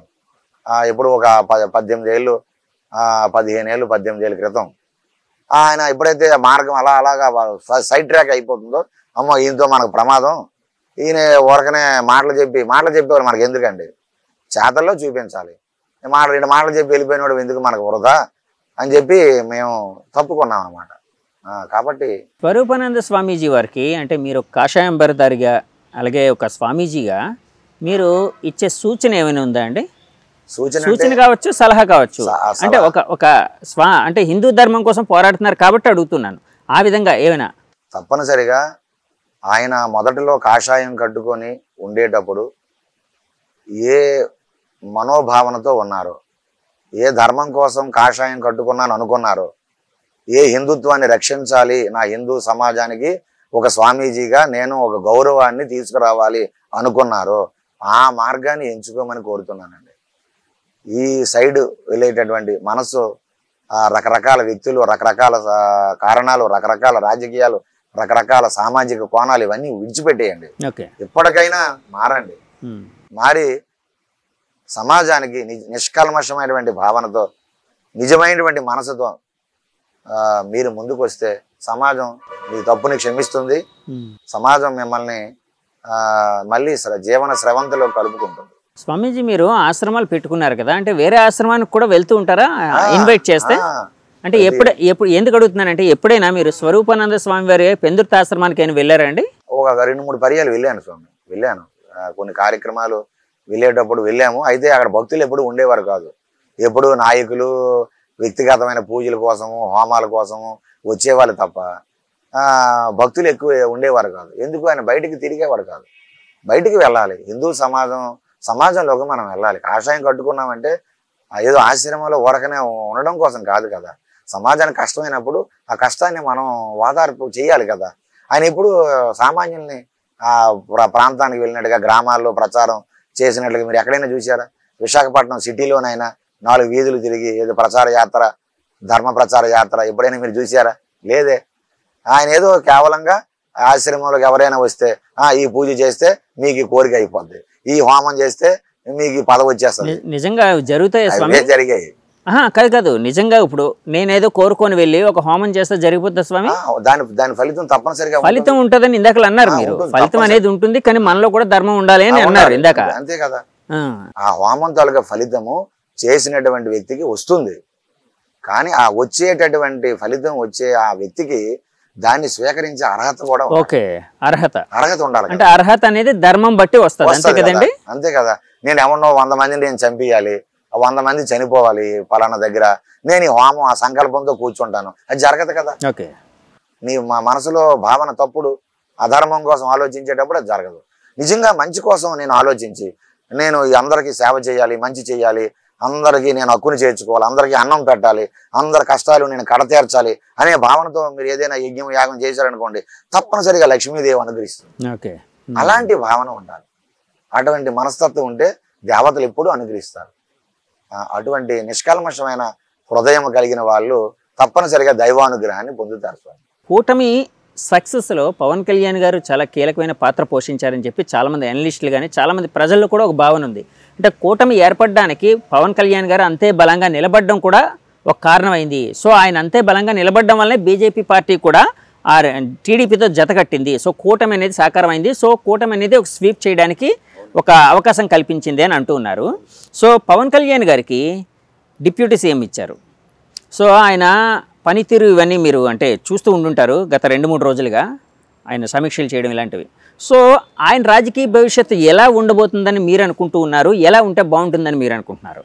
నిజంగా పవన్ కళ్యాణ్ అనేటటువంటి ఆయన ఒక వారధిగా ఈ రాష్ట్రానికి, ఈ రాష్ట్ర ప్రజలందరికీ కూడా జగన్మోహన్ రెడ్డి తాలూకా దుష్ట పాలన నుండి ఒక సుపరిపాలన రావాలి అనుకుంటే, హిందూ ధర్మం ఈ రాష్ట్రంలో ఎటువంటి ఇబ్బందులు లేకుండా హిందువుల మనోభావాలు ఆనందంగా ఉండాలంటే, గౌరవింపబడాలంటే బీజేపీతో కూటమిగా మనం ఏర్పడాలి అని తెలుగుదేశం అధినేత చంద్రబాబు నాయుడికి ఆయన జైల్లో ఉండేటప్పుడు ఆయన కలవడం, రాజమండ్రి సెంట్రల్ జైల్లో కలిసి ఆయనకి నచ్చచెప్పడం, ఆయన కూడా ఒక మెట్టు దిగడం, కేంద్రం తాలూకా సహకారం ఉండాలి, రాష్ట్రంలో పథకాలు కానీ రాష్ట్రాన్ని మనం ముందుకు అభివృద్ధి పదంలో నడిపించాలన్నా కేంద్రం తాలూకా సపోర్ట్ ఉండాలనే ఆలోచనతో చంద్రబాబు నాయుడు గారిని బీజేపీని వారధిగా కలిపింది మాత్రం పవన్ కళ్యాణ్ చాలా గొప్ప పని చేశారు. దాన్ని అయితే మనం మెచ్చుకోవాలి. అదే ప్రధాన కారణమైంది. బీజేపీ వాళ్ళు కూడా చంద్రబాబు అంటే భయపడేవారు.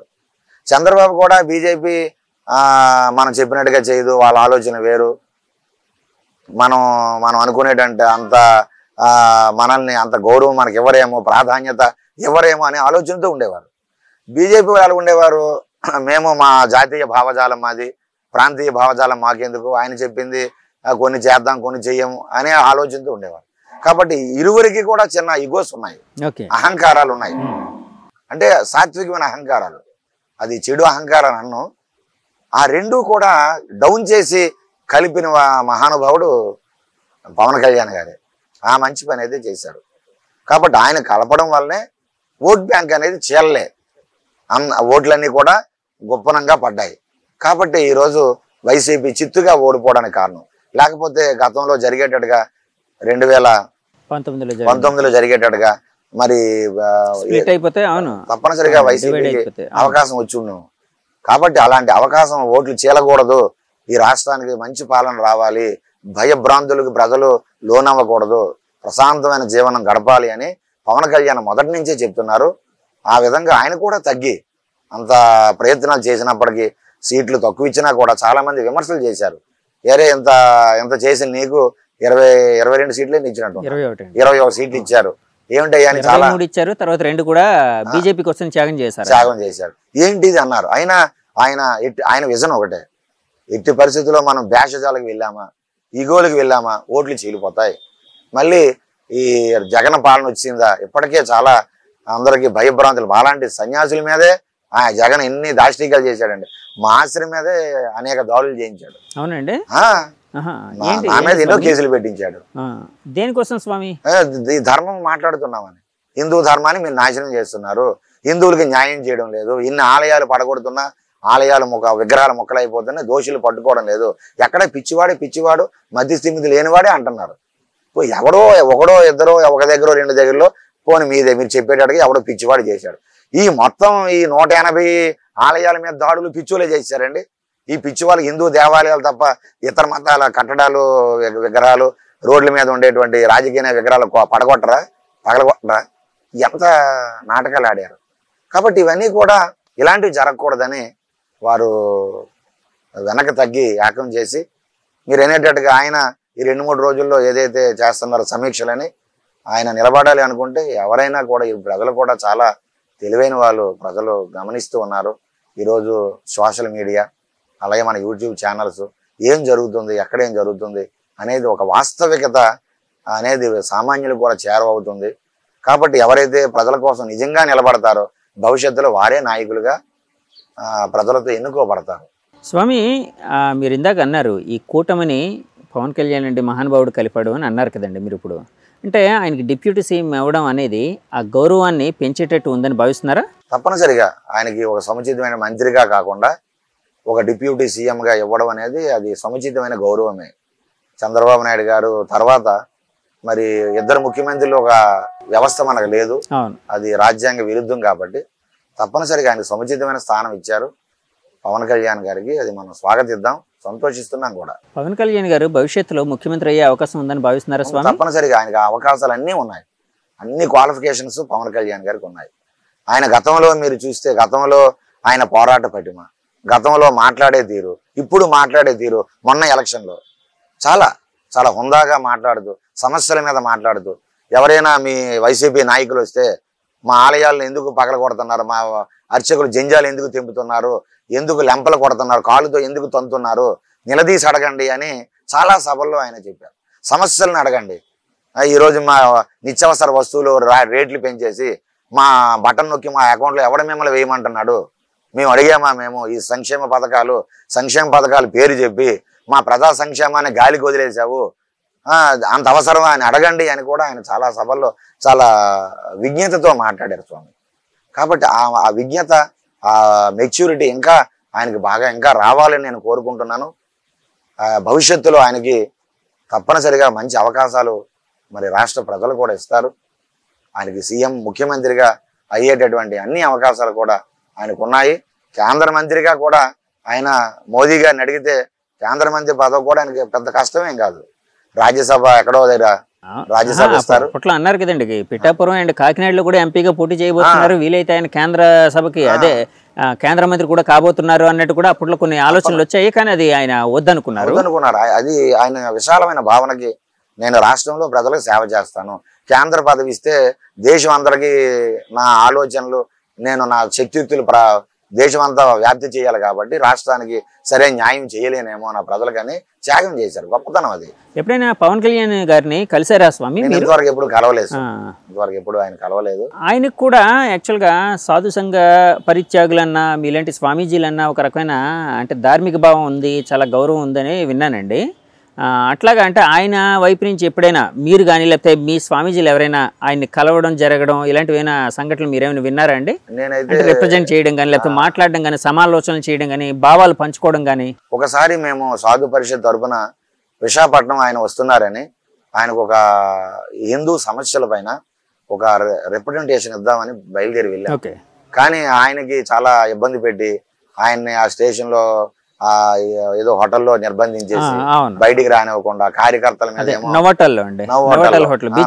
బీచ్ రోడ్ లో అక్కడ ఉండే కార్యకర్తలని అక్కడ ఆ రోజు మూర్తి యాదవ్ వీళ్ళందరినీ కూడా పోలీస్ స్టేషన్ లో నిర్బంధించి వాళ్ళని అటెంప్ట్ మర్డర్ కేసులని రకరకాలు పెట్టి చాలా గందరగోళం చేశారు. ఆ టైంలో పాపం చాలా ఆయన బాధపడ్డారు మానసికంగా.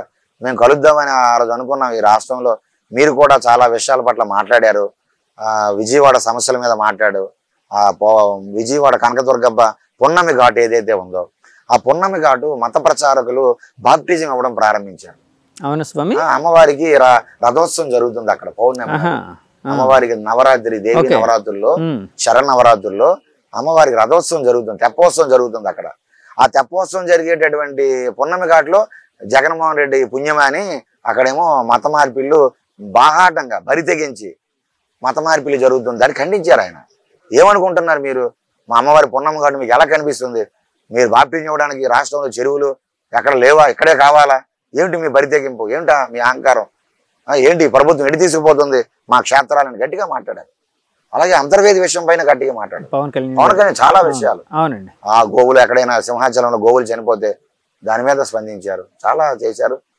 తప్పక అలాంటి వ్యక్తులు భవిష్యత్తులో ఒకవేళ కలిస్తే మీరు ఆయనతో ఒకవేళ కలిసి మాట్లాడే అవకాశం వస్తే ఏమి రిప్రజెంట్ చేస్తారు స్వామి? ఎలాంటి ఆలోచనలు పంచుకుంటారు పవన్ కళ్యాణ్ గారితో? తప్పనిసరిగా ఈ రాష్ట్రంలో ఏదైతే జీర్ణం అయిపోయిన ఆలయాలు ఉన్నాయి, అతి గతి లేక ఈరోజు దేవాదాయ శాఖ ఉంది. వీళ్ళు ఆదాయం పెరిగితేనే ఆలయం వారికి కావాలి. ఆదాయం రాకపోతే అక్కడ అర్చకుడు చనిపోయినా పర్వాలేదు, అక్కడ ధూపదీప నైవేద్యాలు జరగకపోయినా పర్వాలేదు. ఇది దిక్కుమాలిన ఆ దేవాదాయ ధర్మాదాయ శాఖ. ఈ పేరు చెబితేనే మాకు అసలు ఆశయం వస్తుంది. వీళ్ళకి చిత్తశుద్ధి కానీ ధర్మం పట్ల ఒక నిబద్ధత కానీ, అరే మన దేవాదాయ శాఖ అనే పవిత్రమైన ప్రిన్సిపల్ సెక్రటరీస్గా లేకపోతే మరొకరుగా లేకపోతే ఎండోమెంటు డీసీలుగా ఆర్జేసీలుగా ఉన్నాం కదా అనే ఆలోచన వాళ్ళకి లేదు. కాబట్టి జీర్ణం అయిపోతున్న ఆలయాలను ఉద్ధరించండి. ఈ రాష్ట్రంలో ధూపదీప నైవేద్యాలు లేకుండా వేలాది ఆలయాలు ఉన్నాయి. ప్రభుత్వం బడ్జెట్ వద్దు, ఇవ్వనక్కర్లే. మాకు అవకాశం కూడా అలాంటి అవకాశం మేము కోరుకోవడంలే. 15,000 కోట్ల రూపాయలు ఇస్తున్నారు హిందువులు ఆలయాలకి, దేవుళ్ళకి కానుకల రూపంలో. 15,000 కోట్లు సంవత్సరానికి వస్తుధన రూపంలో, కానుకల రూపంలో. మరి ఇంత ధనం మీరు ఏం చేస్తున్నారు? మీరేమో గుడ్ విల్ ఫండ్ అని గవర్నమెంట్ కొంత తీసుకోవడం, గవర్నమెంట్ పథకాలకి తరలించేయడం. గతంలో జగన్మోహన్ రెడ్డి ఎన్ని జీవోలు తెచ్చాడండి. ఆ జీవోలు మీరు ఇప్పుడు నెట్లో చూడవచ్చు. అమ్మ ఒడి, జగనన్న ఒడి, జగనన్న నేస్తం, జగనన్న విద్యా దీవెన, జగనన్న కానుక, ఇలాగ రకరకాలుగా. మీరేమో హిందువుల డబ్బులేమో అన్ని మతాలకి పాస్టర్లకి జీతాలు, మౌలీలకి జీతాలు, హిందువులు దేవస్థానం హుండీలు మీరేమో వాళ్ళకి అప్పచెప్పేస్తారు. ఒక చర్చి డబ్బు కానీ ఒక మసీదు డబ్బు కానీ ఒక రూపాయి కూడా ముట్టుకునే ధైర్యం మీకు లేదు. ఎంత వివక్ష అండి. కాబట్టి ఇవన్నీ కూడా రాష్ట్రంలో జరుగుతున్నాయి. వీటిని మార్చండి. ఈ దేవాదాయ శాఖ కూడా ఏదైతే ఆలయాలు ధూపదీపాలు లేక చాలా చీకట్లో ఉండిపోతున్నాయో, శిథిలాలుగా ఉండిపోతున్నాయి, వాటిని ఉద్ధరించండి. డబ్బులు కొదవలేదు. తిరుపతి దేవస్థానం 1,000 కోట్ల రూపాయలు ఉంది. అమ్మవారు విజయవాడ కనకదుర్గమ్మ 100 కేజీలు బంగారం ఉంది. ఫిక్స్డ్ డిపాజిట్లు ఉన్నాయి. శ్రీశైలం మల్లికార్జున స్వామి, శ్రీకాళహస్తి స్వామి వారికి కోట్ల రూపాయలు నిధులు ఉన్నాయి బ్యాంకుల్లో. అందులో వడ్డీ తీసి ఆలయాలు ఉద్ధరించండి. మీరేమి గవర్నమెంట్ బడ్జెట్ కేటాయించనక్కర్లే. ముస్లింలకి, క్రైస్తవులకి హజ్ యాత్రలు, మక్కా యాత్రలు కోట్ల రూపాయలు ఖర్చు పెడుతున్నారు. మనమేమి అడగడం లేదు. మా హిందూ ఆలయాలకు వచ్చినటువంటి దేవుడి డబ్బుల్ని ఖర్చు పెట్టి బాగు చేయండి అని తప్పనిసరిగా పవన్ కళ్యాణ్ గారిని కలిస్తే ఇవన్నీ వారి దృష్టిలో పెడతాం సార్. చంద్రబాబు నాయుడు గారు అంటే 80 ఏళ్ళు 75 ఏళ్ళ వయసులోని అంటే ఒక విధంగా బౌన్స్ బ్యాక్ అయ్యారని చెప్పి చాలామంది అంటూ ఉన్నారండి. ఒక పోరాట యోధుడిలాగా అలుపెరగని పోరాట యోధుడు అని అంటూ ఉంటారు కదండి. అంటే అది పార్టీలకు అతీతంగా మాట్లాడదాం మనం. అంటే మనకి ఎలాంటి అంటే నాకైతే ఎలాంటి అభిమానం లేకపోతే దురభిమానం అయితే లేదండి. అంటే అందరూ కావాల్సిన అందరూ మంచి వాళ్ళే అని నేను భావిస్తూ ఉంటాను. సో నాకు పవన్ కళ్యాణ్ గారు ఎలాగో, చంద్రబాబు గారు అలాగే జగన్ గారిని అంటే ఎవరిని రెస్పెక్ట్ చేసే పద్ధతిలో రెస్పెక్ట్ చేస్తూ ఉంటాను. నేను అనేది ఏంటంటే ఆయన ఒక పోరాట యోధుడిగా బౌన్స్ బ్యాక్ అయ్యారు అని చెప్పి చాలామంది అన్నారు. అంటే ఆయన ప్రచార శైలిని చూసిన వాళ్ళు కూడా దాన్ని యాక్సెప్ట్ చేశారు. అంటే మండు టెండల్లో ప్రతి రోజుకి 3 సభలు ప్రజెంట్ చేయడం, అద్భుతంగా తన అనుకున్న చెప్పదలుచుకున్న దాన్ని చెప్పడం, ప్రజల్లో ఒక రకమైన మార్పుకి అంటే దోహదపడడం ఇలాంటివి జరిగాయి కదండి. 4సారి ముఖ్యమంత్రి అయ్యారు. సో ఆయన ఎలాంటి పనులు చేస్తే ఇంకంతకాలం తెలుగుదేశం పార్టీ ఇంకా మంచిగా ముందుకెళ్లే అవకాశం ఉందని మీరు అనుకుంటున్నారు? తప్పనిసరిగా ఈ రాష్ట్రంలో మెజారిటీ లేని వాళ్ళు హిందువులు. ఇప్పటికీ 88% మంది ఈ రాష్ట్రంలో హిందువులు ఉన్నారు. మీకు హిందువులందరూ ఎంతో నమ్మకంతో, ఎంతో విశ్వాసంతో మీకు అఖండమైన మెజారిటీని ఇచ్చారు. దాన్ని నిలబెట్టుకొని ఎందుకు ఇచ్చారు, కారణం ఏమిటి? ఎప్పుడూ ఇవ్వలేనటువంటి గతంలో మీరు ముఖ్యమంత్రిగా ఉన్నారు, మీరు ముఖ్యమంత్రిగా గెలిచారు, ప్రమాణ స్వీకారం చేశారు, కానీ ఎంత మెజారిటీ మీకు ఎప్పుడు ఇవ్వలే. అన్ని బాధలు పడ్డారు హిందువులు. ఆ తిరుమల తిరుపతి క్షేత్రం నుండి అన్ని క్షేత్రాలు కూడా చాలా భ్రష్టు పెట్టించేశారు. ఆ దేవాలయాలు, క్షేత్రాలు ఆయన కూడా అన్నారు, తిరుమల క్షేత్రం నుండి నేను ప్రక్షాళన ప్రారంభిస్తున్నానని కూడా అన్నారు. కాబట్టి అవన్నీ చేస్తే తప్పనిసరిగా హిందూ ధర్మాన్ని గౌరవించి మీరు ఆలయాన్ని పూర్వ వైభవాన్ని తీసుకొస్తే తప్పనిసరిగా మళ్ళీ మీరు ముఖ్యమంత్రి మళ్ళీ ఉంటారు. చంద్రబాబు నాయుడు గారు వారు వాస్తవంగా చక్కగా వారి యోగా చేస్తారు. ప్రతిరోజు 1 గంట యోగా చేస్తారు. వారి ఆహార నియమాలు కూడా వారి చక్కగా ఉడకబెట్టినటువంటి డ్రై ఫ్రూట్స్ కానీ డ్రై పదార్థాలు, ఉడకబెట్టిన పదార్థాలు వారు తీసుకుంటారు. కాబట్టి ఆ రెగ్యులర్గా యోగా చేయడం వల్ల వారు సభల్లో గట్టిగా మాట్లాడగలడం, ముసలివాడు అని ప్రతిపక్షాలు గేలి చేస్తున్నా ముసలివాడిని అంటున్నారు కదా, మనుడి ఎండల్లో రామతీర్థాలు నేను కొండెక్కుతాను, నువ్వు ఎక్కగలవా అని కూడా ఛాలెంజ్ కూడా విసిరారు జగన్. అవునండి, నేను రామతీర్థాలు కొండెక్కాను, రామతీర్థాలు కొండెక్కాను, నేను ఇప్పుడు ఎక్కుతాను, నేను ఎక్కగలవు నాతో మనుడి ఎండల్లో రా. జగన్మోహన్ రెడ్డి గారికి ఛాలెంజ్ ఇచ్చారు. నేను ఎండల్లో మాట్లాడతాను 2 గంటలు, నువ్వు రా ఈ మనుడి ఎండల్లో నువ్వు వేదికలో మాట్లాడగలవా, ఇక్కడే తెలిసిపోతుందిరా అని చాలా పర్యాయాలు. ఛాలెంజ్ అనేది జనంలోని చంద్రబాబు గారి మీద ఒక మైలేజ్ని, లేకపోతే ఒక రకమైన అంటే ఆయన ఇంకా చేయగలరు, ఇంకా బాగా పోరాడగలరు అనే ఒక రకమైన ఫీలింగ్ని క్రియేట్ చేసి ఉండొచ్చా సార్? తప్పనిసరిగా స్వామి, ఆ ప్రభావం పడి ఉంటుంది కదా. ఉంటుందండి, ఎందుకంటే ముసలైపోలేదు ఈయన, ఇంత ఎండలో ఉంటున్నాడు, మనం భయపడిపోతున్నాం. ఆయన ఎండలో నిలబడి ఆ వెహికల్ పైన ఉండి కూడా అంత గట్టిగా మాట్లాడుతున్నారంటే ఈయన రాష్ట్రానికి సేవ చేసే ఇంకా జవసత్వాలు ఉన్నాయి చంద్రబాబుకి. కాబట్టి మనమేమీ అధైర్యపడక్కర్లేదు, తప్పనిసరిగా మనం ఓట్లు వేసినా న్యాయం జరుగుతుందని ఒక ధైర్యం ఆయన క్రియేట్ చేయగలిగారు. నేను ఇంకా ఆరోగ్యంగా ఉన్నాను, ఏం పర్వాలేదు, చూడండి నా మాటలు, నా వాణి చూడండి అని చూపించగలిగారు ఆయన. స్వామి థ్యాంక్ యూ అండి, నమస్తే. మీకు చాలా కృతజ్ఞతలు. అంటే చాలా సమయం మా కోసం వెచ్చించి మంచి విషయాలు చెప్పారు. ఇంకోసారి మరో ఇంటర్వ్యూలో కలుసుకుంటాం స్వామి. హరి ఓం అండి. నమస్తే. హరి ఓం. వ్యూవర్స్ చూసారు కదండి, ఇది ఆనంద ఆశ్రమ పీఠాధిపతి శ్రీ శ్రీనివాసానంద సరస్వతి గారు మనతో పంచుకున్న మాటలు. సో ఆయన ఎన్నో విషయాలు చెప్పారు. అలాగే స్వామీజీలకి రాజకీయం అనేది ఎంత అవసరం, ఏంటి, సమాజంలో స్వామీజీల పాత్ర ఎలా ఉండాలి అనే విషయాల మీద కూడా ఆయన రకరకాల విషయాలు అయితే మనతో పంచుకున్నారండి.